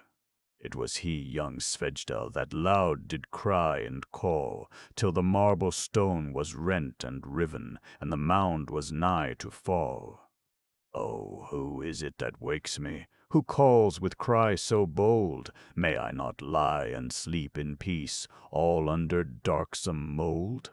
It is I, young Svedjdal, only son of thine, and all I ask is counsel good from thee, dear mother mine. My sister and my stepmother have made me pale and pine, all for a lovely lady that ne'er I saw with eyne. I will give thee a palfrey, shall serve thy need, I ween. He can go as well o'er the salt sea swell, as over the land so green. A sword I will give thee also is tempered in dragon's blood, and it will shine like a burning brand when thou ridest the darksome wood. It was he, young Svedjdal, that spurred his steed so free. Forth he rode through darksome wood and over the wide sea. It was he, young Svedjdal, that rode twixt sea and land, and he was ware of a herdsman there, that drove his flock to the strand. Lie then list, good herdsman, and speak thou sooth to me.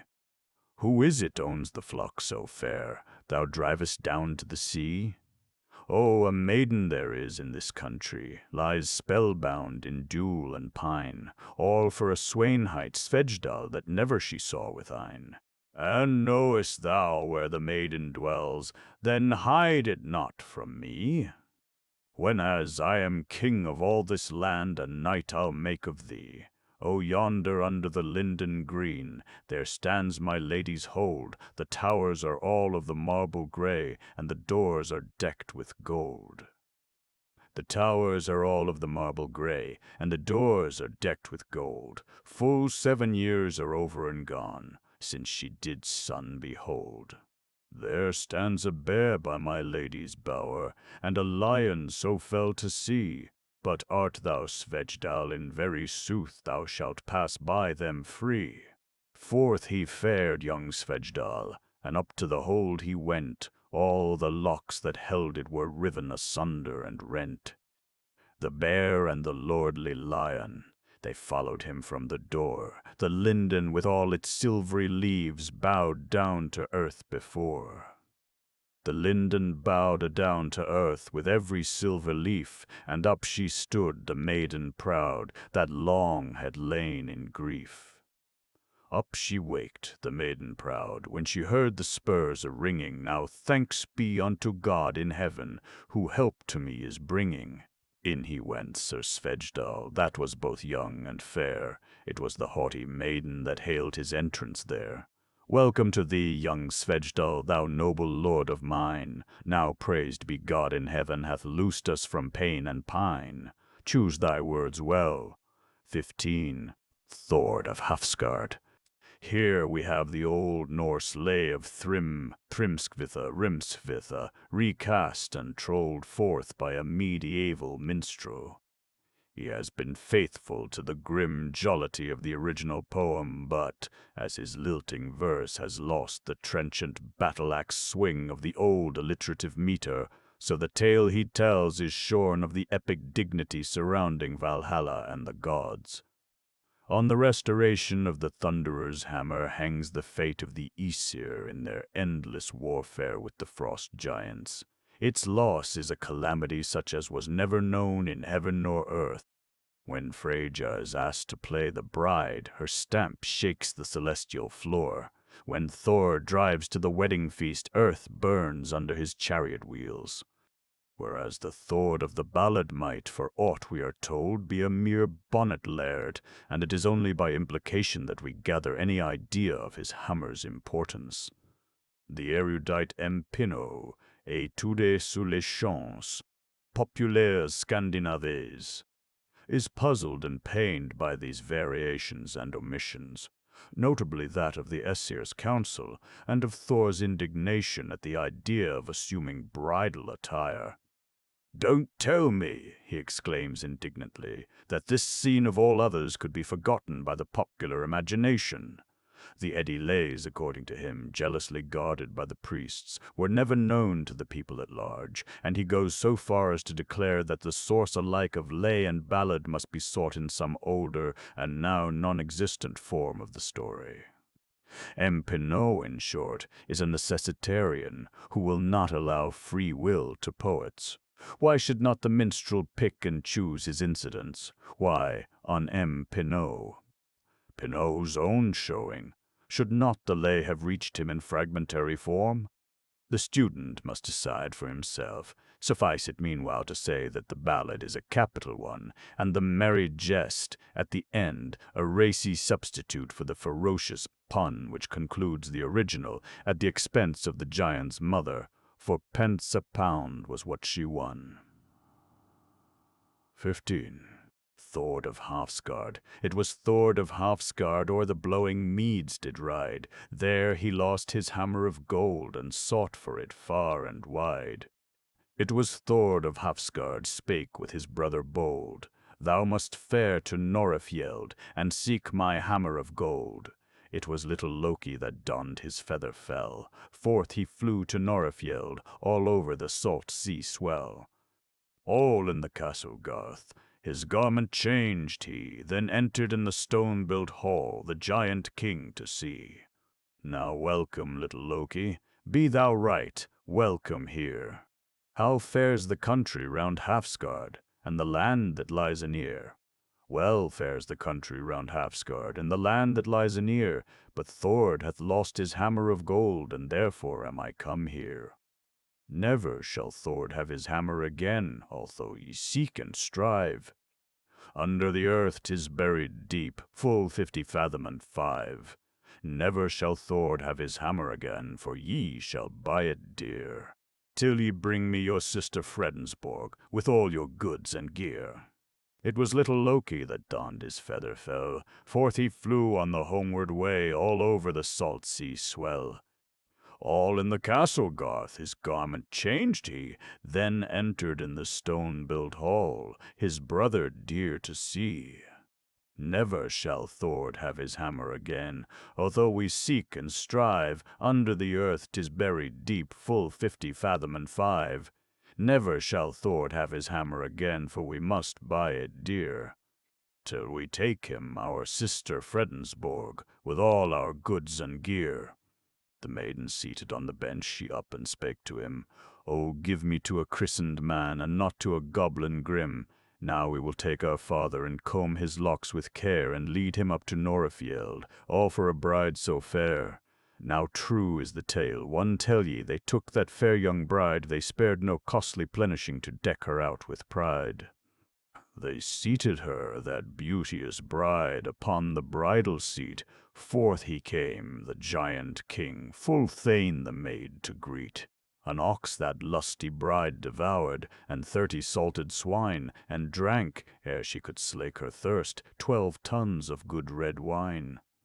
The giant king he paced the floor, and wrathful was his mood, who e'er beheld a beauteous bride fall thus upon her food. Up spake little Loki, beneath his cloak smiled he, for 7 days she ate no meat, so sore she longed for thee.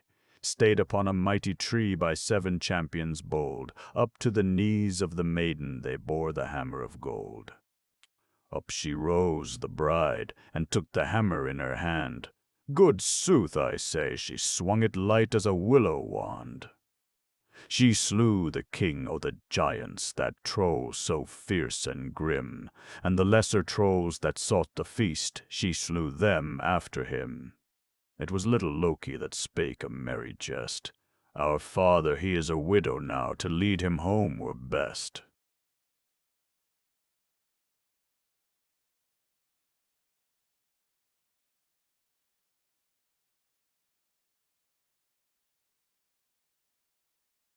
The Avenging Sword. This fine ballad, admired by Andrew Lang, is unique in its mingling of pagan and Christian sentiment.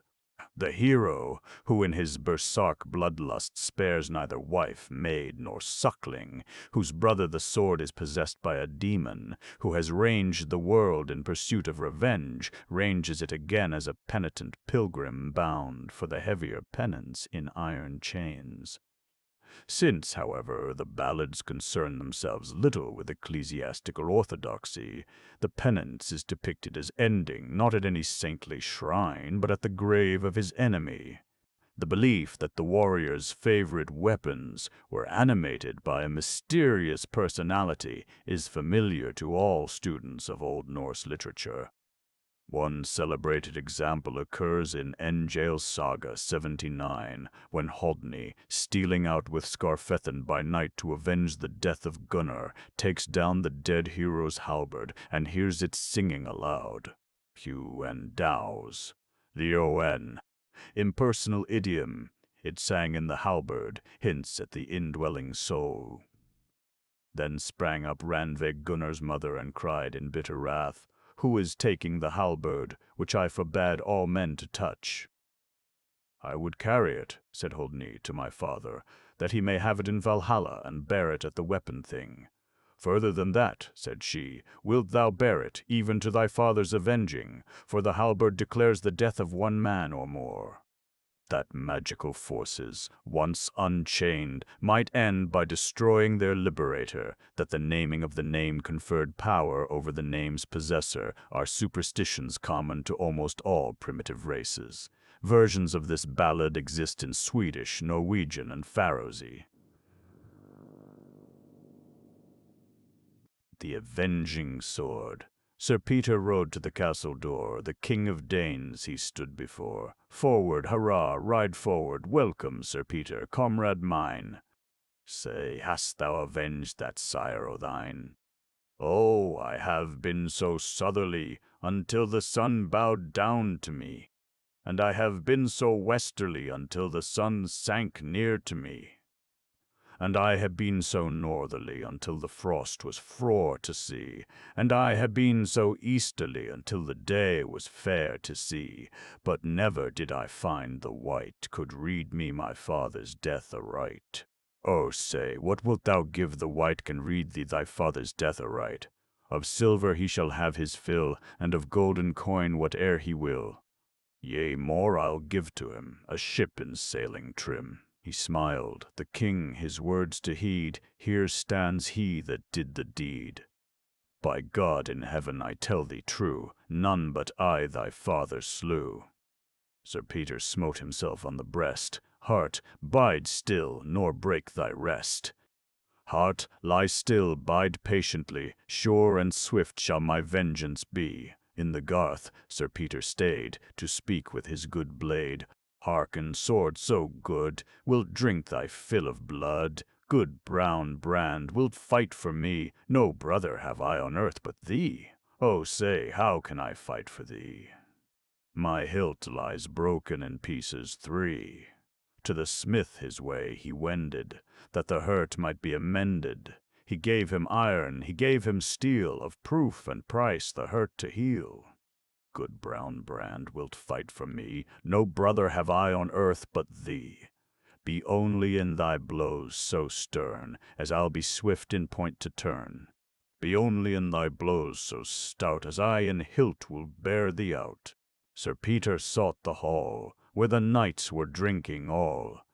To prove his sword he was so fain, that 7 champions straight lay slain. Up and down he swung his blade, neither matron he spared nor maid. Behind the arras there he thrust, the king and his sons they bit the dust.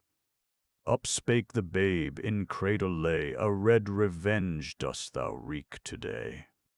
A red revenge for that sire of thine. God give me a day for avenging mine. And have I avenged that sire of mine, shalt see no day for avenging thine. He seized the babe amain, and struck it straight in twain. Cease, brown brand, thy thirst to slake. Bide thou still for our Saviour's sake. Wearily whispered the sword, and still, fain o' thy blood, I'd have my fill. Hadst thou not named my name, I vow I would have slain thee here and now. He sought the smith again, bade forge an iron chain. He bound in chains both foot and hand, for now would he leave for aye the land. But when o'er the grave of the king he passed, the chains of iron were riven and brast. Forward, hurrah! Ride forward, 17. The elfin shaft. After the old gods had vanished, says Ulrich, and before the Christian God was personally apprehended, arose the rich poetry which deals with nature. Spirits. They always appear in the older ballads under a grim and treacherous aspect. The nixies, for instance, are such as we find in the ballad of Annenwater. The bonny grey mare did sweat with fear, for she heard the water kelpie roaring. This fear, natural to a humankind as yet not master of the elements, was intensified by the teaching of the Church. In the Eddic mythology, the dwarves had their own recognized place, whereas their semi-descendants, the fairies or nature, spirits, not being angels, were regarded as devils by priestly eyes. Only in later ballads, such as Agnes and the Merman and the Mermaid's Soothsaying, do we find any hint of compassion for the soulless fae. The theme of this ballad, the fairy's fatal love for a mortal, originated in northern France, whence it crept into the folklore of Europe in general. Gervase of Tilbury has a warning word to young men on the dangers of elfin flirtations, and the Rev. Fern Kirk in his Secret Commonwealth 1691 points out their inconvenience. The peasant of Arnhem, too, knows the Contine, the wild-haired feminine genii who dance on a starless night and lure mortal youths to their undoing. To the elfin shaft or elfin bolt was attributed sudden death or seizure of pain, either in man or beast among the Scandinavians. The Icelandic form of the ballad heightens the horror by the addition of those fiery portents associated with burial houses containing treasure guarded by fairies or by the dead. The false fairy stabs Sir Olaf with a sword which, under cover of her cloak, she takes from her treasure chest of gold. Sign ye your brows with the holy cross, they will woo him to undo him. Sancta Maria, watch over us. See the red flames leaping high. Blithe lay the bower beneath the fells. Blithe lay the bower, the fells hard by. 17. The elfin shaft. Sir Olaf hath ridden west and east to bid his friends to his bridal feast. Gay goes the dance by the greenwood tree. By the How he took his way, and there danced elf and fay.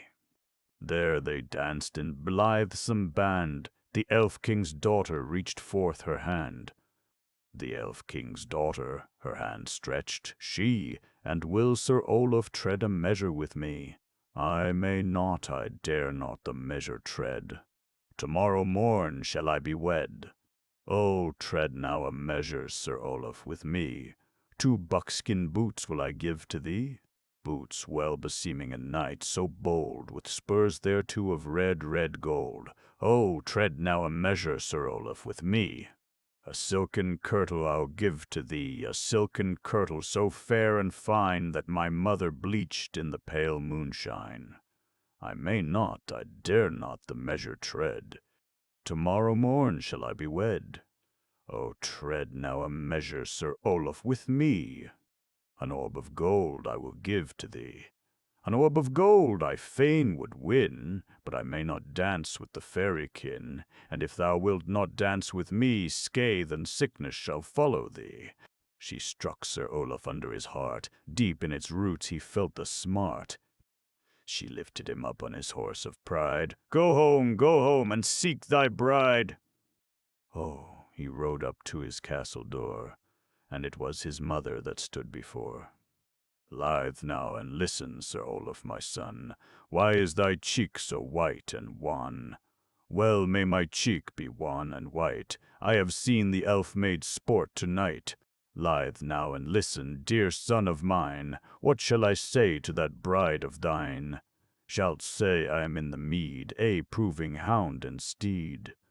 All on the morrow ere dawn was grey, the bride rode in with glad array. They poured the mead and they poured the wine. Now where is Sir Olaf, dear bridegroom mine? Sir Olaf is in the mead, proving hound and steed. Oh, doth he love hound and horse of pride, better than he loves his bride? She sought him alow, she sought him aloft, she found Sir Olaf sleeping soft. She found Sir Olaf sleeping soft. She lifted the cloak of scarlet red. There lay Sir Olaf, was cold and dead. She kissed him in the bridal bower. She died herself the self-same hour. All so early ere dawn was red, were 3 in Sir Olaf's hold lay dead. Sir Olaf lay dead, and his bride also. The 3rd was his mother, that died for woe. The dance goes gay by the greenwood tree. 1819. The knavish merman, Agnes, and the merman. That the first of these ballads is the more ancient appears probable through its conception of the merman, the grim troll with his shape-changing and his glamour, fit image of the inexorable sea. The fine imaginative touch of the holy images averting their heads must have been borrowed from this by the later ballad. Versions exist in Swedish, Norwegian, Faroese, Icelandic, and English. Clark Colville and the Mermaid. The Agnes ballad must, I take it, have been known to Matthew Arnold, who enriched its simple folk melody with the elaborate orchestration of his Forsaken Merman. But for dramatic power and genuine feeling, the honors remain with the more primitive bard. It dates from the late medieval period when creative power was on the wane, and is an adaptation of the German Schöne Agnete, which, in its turn, has a Slav original. The German ballad, however, takes the more primitive view of the merman, who ends by destroying his mortal mistress. Later Danish minstrels, Sven Grundtvig among them, have altered the conclusion accordingly. 18. The knavish merman. Gay goes the dance in the kirkyard there. Well-a-day, they dance, the knights with blades so bare, methinks 'tis hard to ride away. They danced, the maidens, with hair unbound. It was the king's daughter sang the round. Proud was the princess, sweet was her song, that heard the merman the waves among. Up rose the merman, thus spake he, perchance the king's daughter will wed with me. Garments he shaped, and a golden ring, he called him Sir Alfast, son of a king. He shaped him a steed so black and bold, he rode like a knight in a saddle of gold. He tied his steed where the shade was murk, whither shins went he round the kirk. Into the kirk the mermen hied, and all the holy images they turned their heads aside. Up spake the priest by the altar that stood, Who may he be, this knight so good? The princess smiled, her cloak behind. Now would to God the knight were mine. Listen, proud princess, and love thou me. A crown of gold I'll give to thee. Over 3 kingdoms my father was king, but ne'er did he give me so fair a thing. He wrapped her in his cloak of blue, forth from the kirk they fared, they two. They met all on the wold, the steed with saddle of gold. As they rode o'er the lea, he became a troll so foul to see. When they rode down to the water's brim, he became a troll so fierce and grim. Sir Alfast, thou art christened man, what wilt thou with this water wan? No knight am I, nor christened man, my dwelling is in this water wan. And when they reached the midmost sound, 50 fathom they sank to ground. Long heard the fishers with dread and dree, how the king's daughter sobbed under the sea. Well-a-day, methinks 'tis hard to ride away. 19. Agnes and the merman. Agnes she walked on the edge of the steep, and up came a merman out from the deep. Ha ha ha, up came a merman out from the deep. Live now, and listen, Agnes, to me, and say if thou wilt my true love be. Yes, good sooth, that will I be. Wilt thou bear me down to the depths of the sea? Oh, he has stopped her ears, and stopped her mouth beside, and borne her down all under the tide. There she dwelt 8 years and more, 7 sons she to the merman bore. Agnes she sat by the cradle and sang, and she heard how the bells of England rang. She to the merman did speak and say, May I go up in the kirk to pray? Thou hast my leave to go withal, but see thou come back to thy children small. When to the kirkyard thou dost fare, then see thou let not down thy shining golden hair. And when thou enterest in the door, then sit by thy mother's side no more. When the priest names the name of dread, then bow not down thy head. Oh, he has stopped her ears, and stopped her mouth amain, and so he bore her up to England's shores again. When thro' the kirkyard she did fare, oh, then did she let down her shining golden hair. And when she entered in the door, she sat by her mother as of yore. When the priest named the name of dread, then she bowed down her head. Agnes, my daughter, I ask of thee, where hast thou been 8 years away from me? I dwelt in the sea 8 years and more, 7 sons I to the merman bore. Now tell me, daughter, and fear no blame, what did he give for thy maiden fame? He gave me a ring of golden sheen, never a better one hath the queen. Of golden shoon he gave me a pair, never a better the queen might wear. He gave me a harp of gold to play, that I might touch its strings and while my cares away. The merman, he made him a path so straight up from the strand to the kirkyard gate. Into the kirk the merman hied, and all the holy images they turned their heads aside. Like the purest gold was his shining hair, his eyes were full of sorrow and care. Lithe now and listen, Agnes, to me, all thy little children are longing after thee.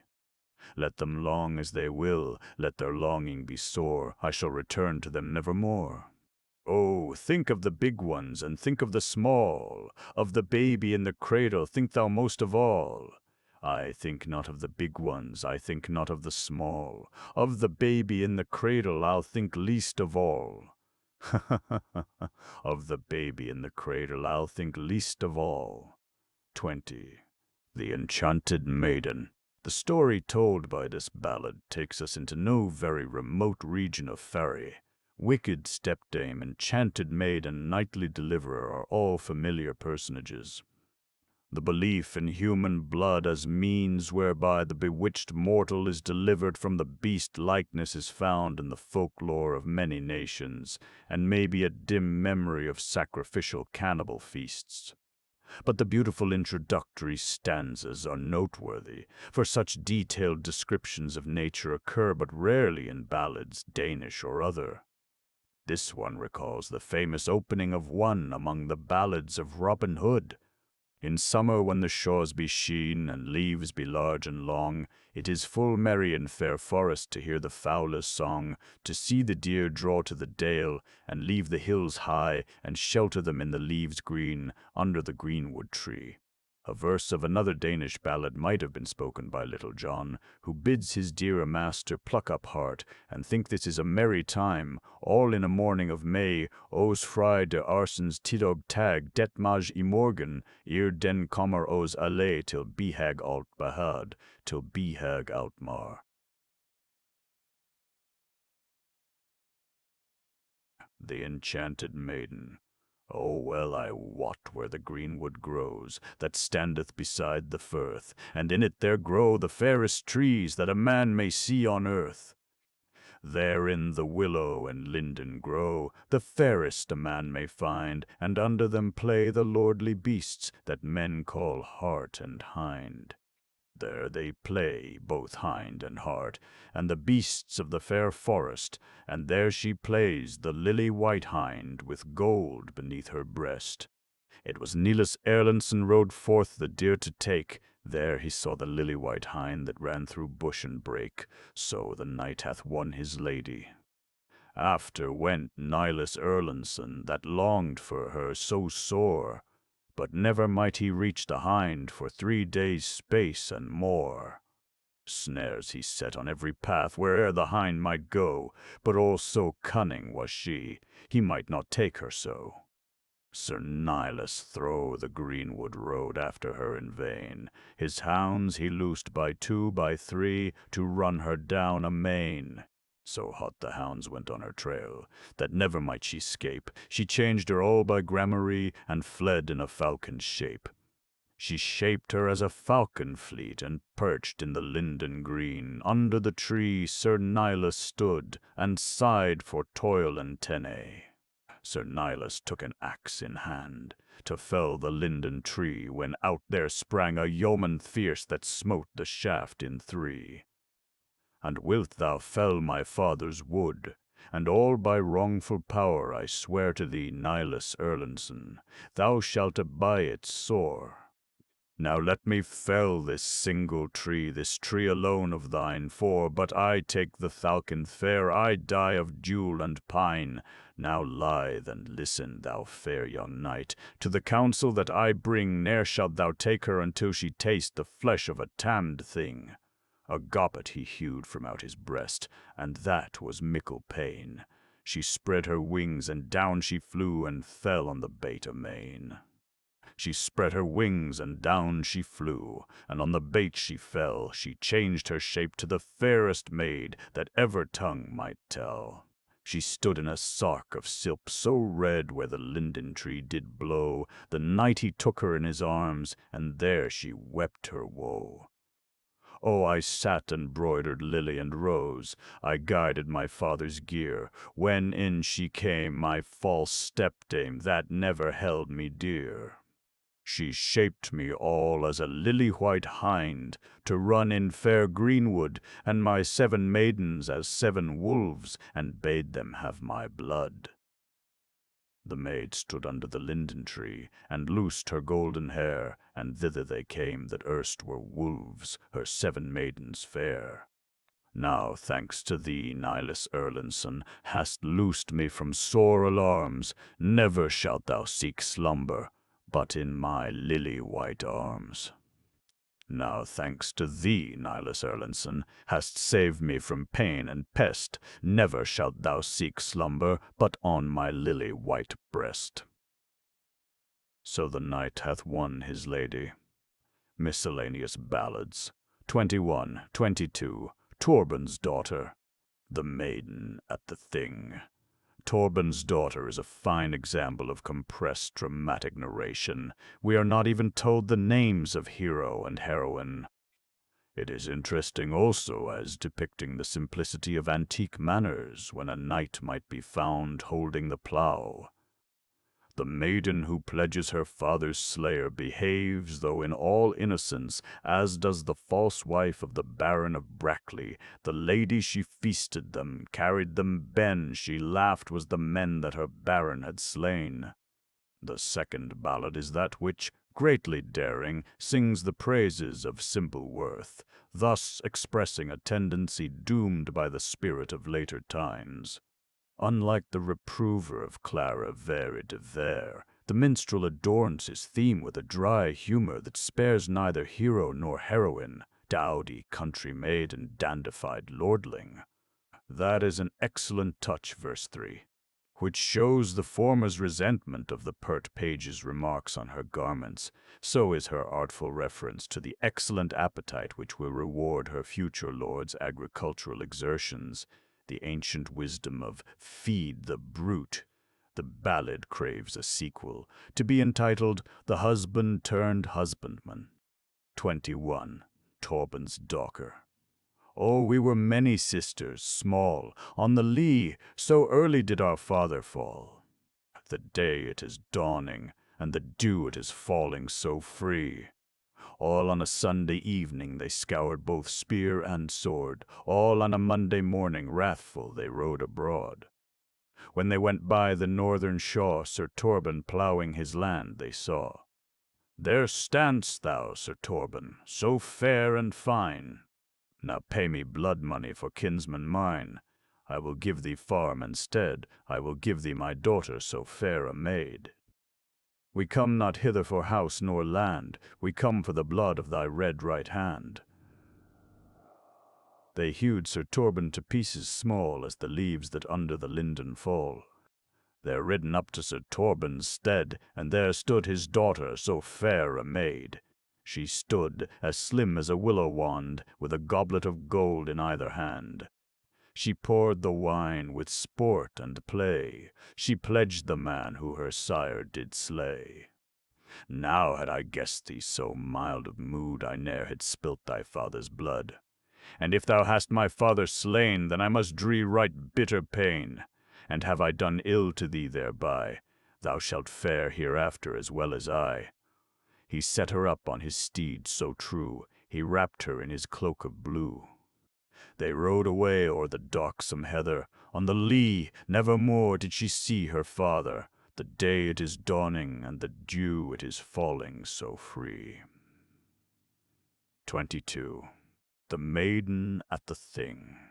Young was Inge the maid, in the green grove, yet she rode to the Thing unafraid, to ride to the maiden's bower. Up and spake to his knights the king, I spy a maiden that rides to the Thing. The little foot-page he answered then, Oh, she comes here a-riding to gaze upon the men. But see her kirtle's old-fashioned shape, and only look on her ill-cut cape. For all the maiden was so meek, she heard each word the page did speak. And if my heart had felt no tainy, I had been better at home, I ween. And did I not know mine errand well, I had been better at home to dwell. But my kirtle hath no ill-favoured shape, and after the mode is cut my cape. Thou King O'Danes, now hark and hear, a plaint have I for thy gracious ear. I was but a little child, when as I lost my mother mild. My father set me on his knee, and divided with me both gold and fee. But he died, or ever 2 years were done, o'er house and lands I must rule alone. But in there came my uncles 3, all my goods they waste from me. The mown they mar, the sown they spoil, both man and maid they lure from toil. Oxen and kine they drive abroad, they wile my serving men from my board. Ere I'll live longer without relief, I'll give thee my father's lands in fief. Now thanks to thee for thy gift, O maid. Say, which of my knights thou fain wouldst wed? And may I speak as my choice is made, 'tis Sir Ove Styson I fain would wed. Stand up, Sir Ove, and answer free, here is a maiden will marry thee. Up stood Sir Ove, and answered so free, fair maiden, naught shalt thou win from me. Better can I tie a silken band than play the farmer on lea and land. Better can I ride with hawk and hound than drive the plough through the heavy ground. Oh, sit in my chariot all by me, so good a farmer I'll make of thee. Take plough in hand, lay the furrow featly, take corn in hand, and scatter it meetly. And let the harrow after go, thou'lt make a goodly farmer so, and of thy meat thou'lt be so fain that men will call thee a right true Dane. To laugh and be merry men were not loth, when Sir Ove plighted the maid his troth. All alone to the thing she hied, the king he led her home again, and all his swains beside, in the green grove to ride to the maiden's bower. 23, 24. The game of dice, King Eric and the scornful maid. These 2 ballads deal, from different standpoints, with the change of manners that came in towards the close of the Middle Ages. A barrier grew up between bower and hall. The squire became the serving man, whose menial labors were no longer shared by his master. There were those, doubtless, who regretted the good old times, and the King Eric ballad expresses their sentiments. The game of dice, with its more conventional ending, is concerned for gentility. Its Danish version dates from the 12th or 13th century. Other forms exist in Norwegian and Icelandic, and in a Swedish broadsheet of the later 18th century. There is also a Slav version.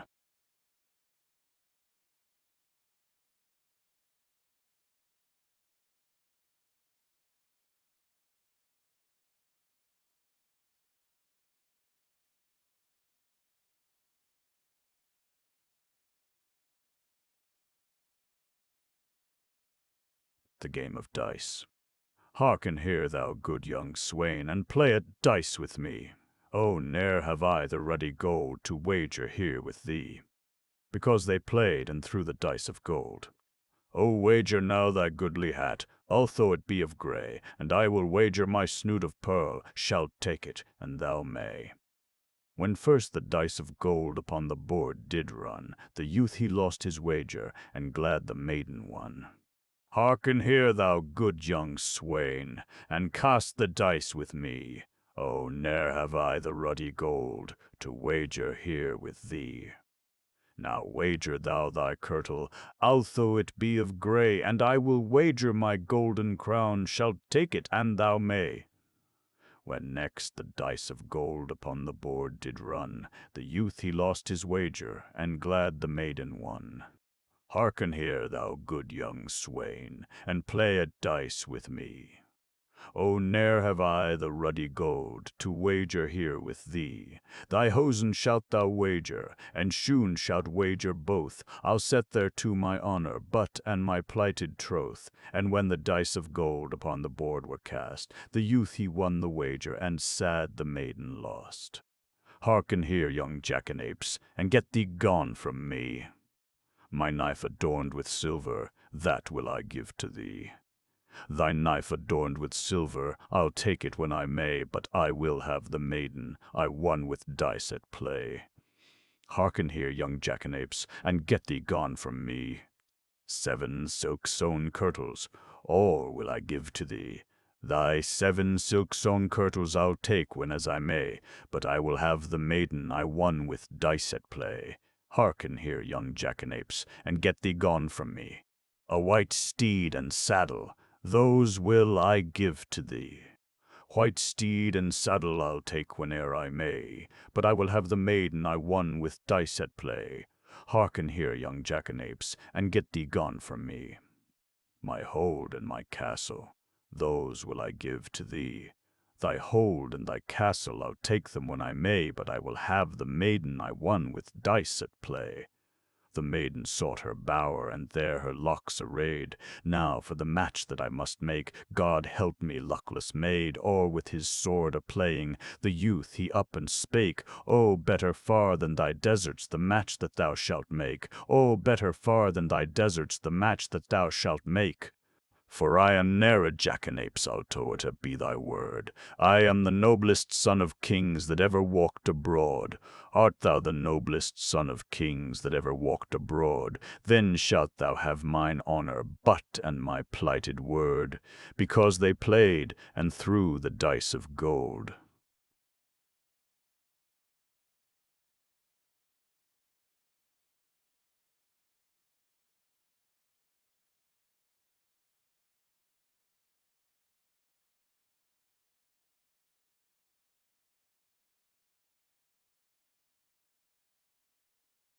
King Eric and the Scornful Maid. All so rich a damsel dwells southward in our land, and ne'er to dance with a poor young swain will she stretch forth her hand. Damsel, great is thy favor. I thank thee right courteously. Ne'er to dance with a poor young swain will she hold forth her hand. She's tied up her sleeves with ribbons of silk, and many a golden band. It was young King Eric bade saddle his steed so free. Forth will we fare to the Southland, and visit this proud lady. It was young King Eric that forth to dance did stand. He's taken that dainty damsel, all by her lily hand. Now, nay, I will not dance with thee. Too hard are thy hands indeed. Thou hast been hewing of hedges or spreading of muck on the mead. O yestra, and I played at a bridal feast, tilting with knights so tall, and hard is my hand with grasping the brand that won me the prize from all. And wert thou yestra, and at a bridal feast, there tilted no knights so tall. Wert loading thy father's wain with muck, and deeper in dirt than all. Ill they become thee, thy garments, thy hosen are rent at the knee.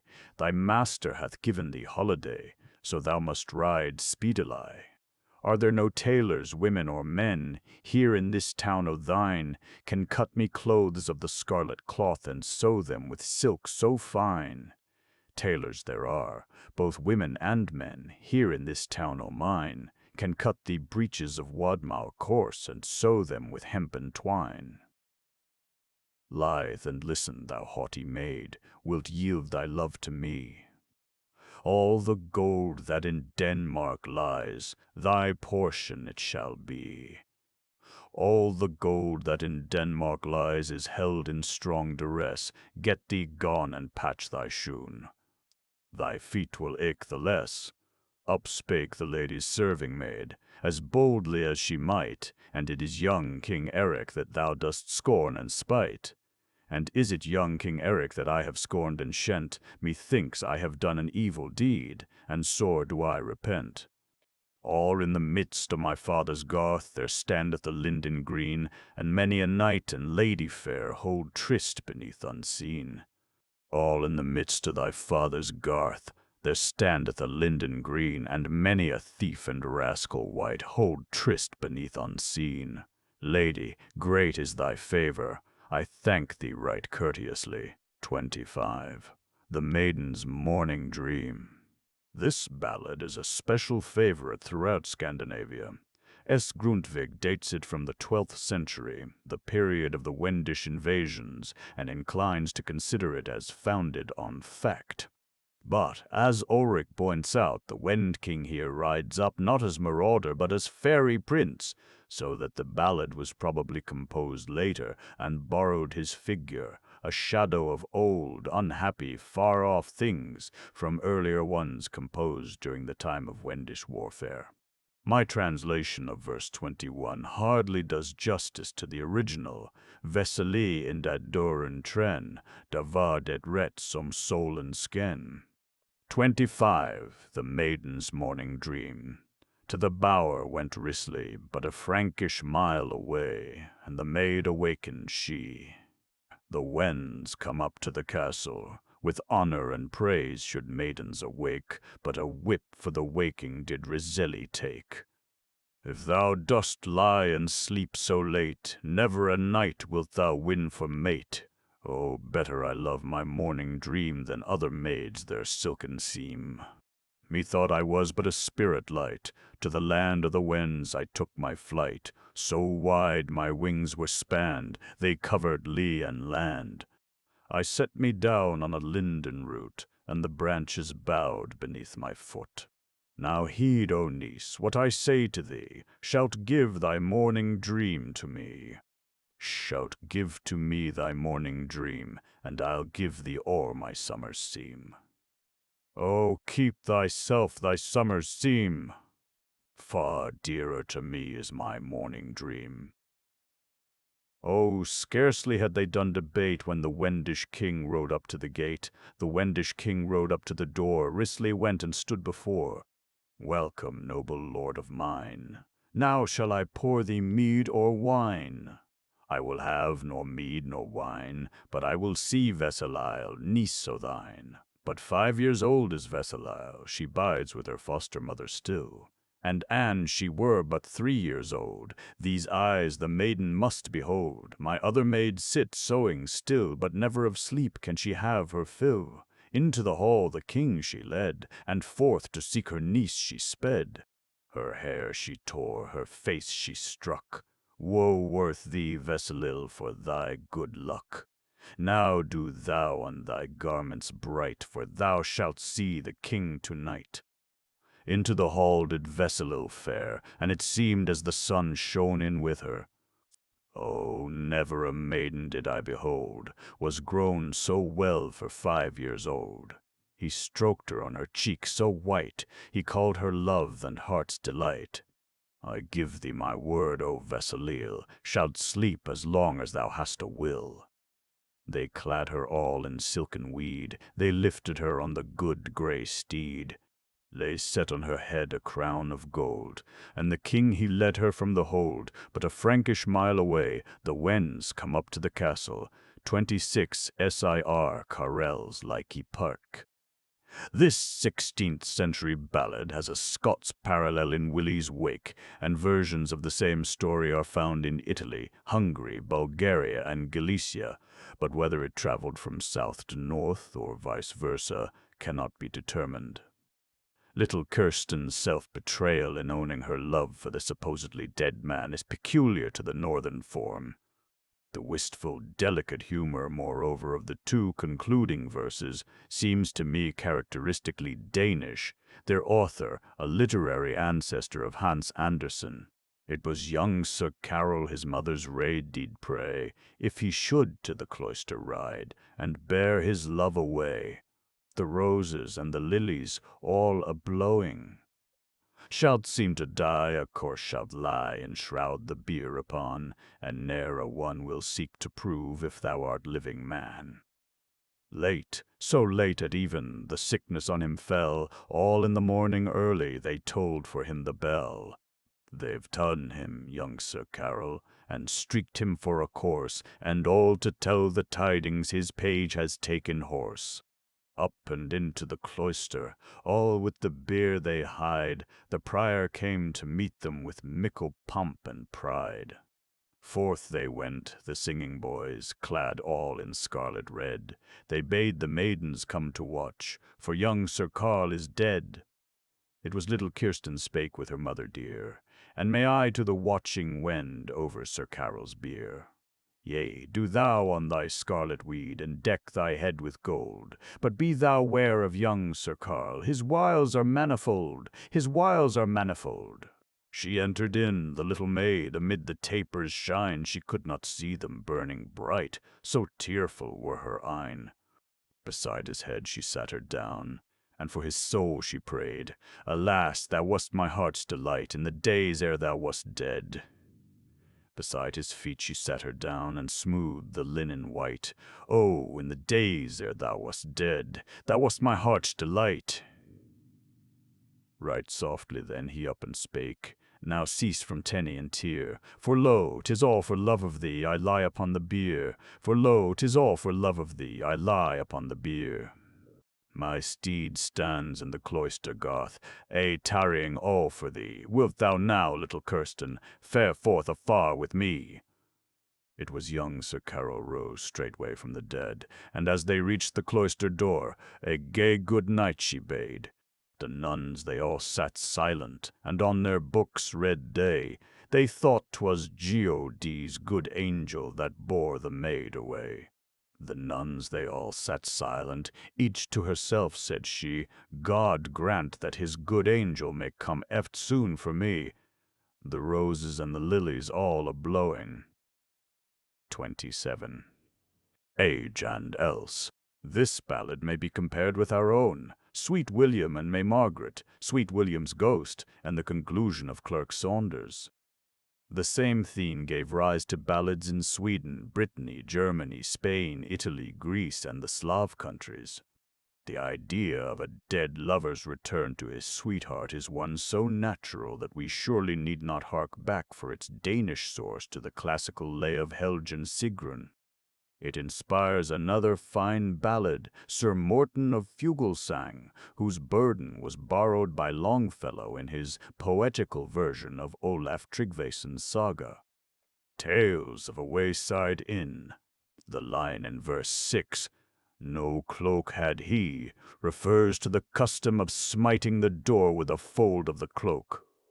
In Niels Ebbison I have substituted sword, as more intelligible to the English reader. The meter of Age and Else is an interesting variation on the usual form of the four-line stanza. 27. Age and Else. 3 maidens sat in a bower, 2 broidered with gold. The third she wept her own true love, all under darksome mould. For she loved the knight so truly. It was the night Sir Age went riding here and there. He loved the Lady Elsalil, a maid so fair. He wooed the Lady Elsalil with gifts and gold. On Monday thereafter he lay in the mould. Sore wept she, Lady Elsalil, with Wellaway, that heard the knight Sir Age low where he lay. Up stood the knight Sir Age, his coffin took amain, forth to his true love's bower he fared with mickle pain. He knocked there with his coffin, no cloak had he. Stand up, thou stately Elsalil, open to me. Up spake the Lady Elsalil, with tears spake she, Canst thou name the name of Jesu, I'll open to thee. Stand up, thou Lady Elsalil, open thy door. I can name the name of Jesu as ever I could of yore. Up stood she, stately Elsalil, with drear head. There opened she her bower door, let in the dead. She took her golden comb to smooth his hair, for every lock she ordered. Down fell a tear. Lithe and listen, Sir Age, dearest love mine, how goes it under darksome earth in grave o' thine? So goes it under the darksome earth where I am laid, as in the happy realm of heaven, therefore be glad. Lithe and listen, Sir Age, dearest love mine. Fain would I lie neath darksome mould, all in that grave o' thine. So is it under darksome mould, there where I rest, as in the blackest depths of hell. Cross thou thy breast. For every tear thou sheddest in mournful mood, down into my grave doth fall a drop of blood. Up above my head the green grass grows, round about my feet the wild worm goes. Now in the darksome entry the black cock doth crow, and all the gates are opening, forth must I go. Now crows upon the high loft, the cock so red, and I must go to the kirkyard with all the dead. Up stood the knight Sir Age, his coffin took again, forth fared he to the kirkyard with mickle pain. Up stood she, stately Elsalil, right mournful was her mood. She followed him, her own true love, through the wild wood. As throws the wood they wended, all to the kirkyard there, wan it grew and faded, his goodly golden hair. Behold now up in heaven the stars so bright, so shalt thou see soothly how goes the night. She saw them up in heaven, the stars so fair, down in the earth the dead man sank ere she was ware. Home went she, Lady Elsalil, with care so cold. On Monday thereafter lay she in the mould, for she loved the knight so truly. 28, 29. Lovell and John Tig Hermanson. Jovial ballads these, of the young Loshinvar type, where the too tardy bridegroom wins the verdict. Serve him right. In the former, I have made free with the name of Sir Lave, turning it into Lovell. The Svalagang plays its part in the story, since it is along this open gallery stair that Sir John lights the bride to her bower. The burden is handled with singular skill. The concluding line in verses 2, 3, and 4 forms no part of the dialogue, but is an aside spoken by the poet. Gallant knight in Tig Hermanson v21 is literally lady's swain, Jomfrusvend, squire of dames, first in love as in war.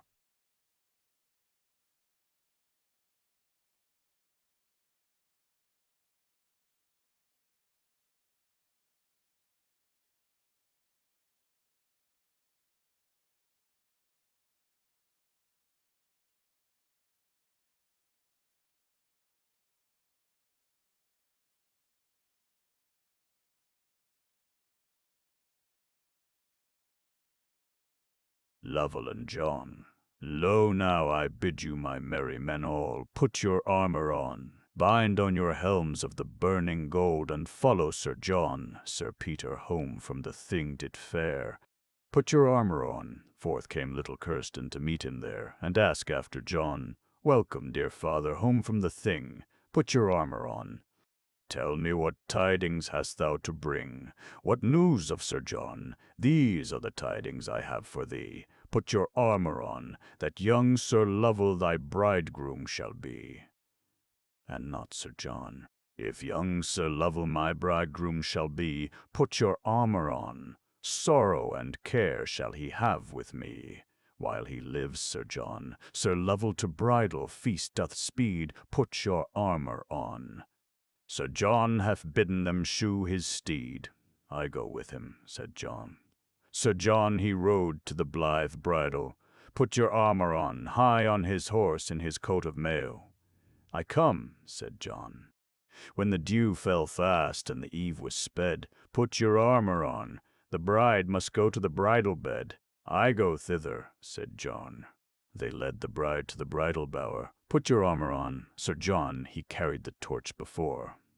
I first, said John. Sir John he locked the door right. Put your armor on. Now bid Sir Lovell a gay good night, all from Sir John. Straight to Sir Lovell the news they cried. Put your armor on. Sir John he sleeps with thy fair young bride. That did Sir John. Now when the day was dawning there, put your armor on. Sir Lovell forth to the king did fare. I go with him, said John. My gracious lord, now hark and heed. Put your armor on. A plaint have I that craves for rede. 'Tis of me, said John. A fair young bride I thought to wed. Put your armor on.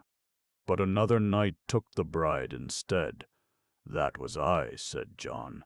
And if ye both hold the maid so dear, put your armor on.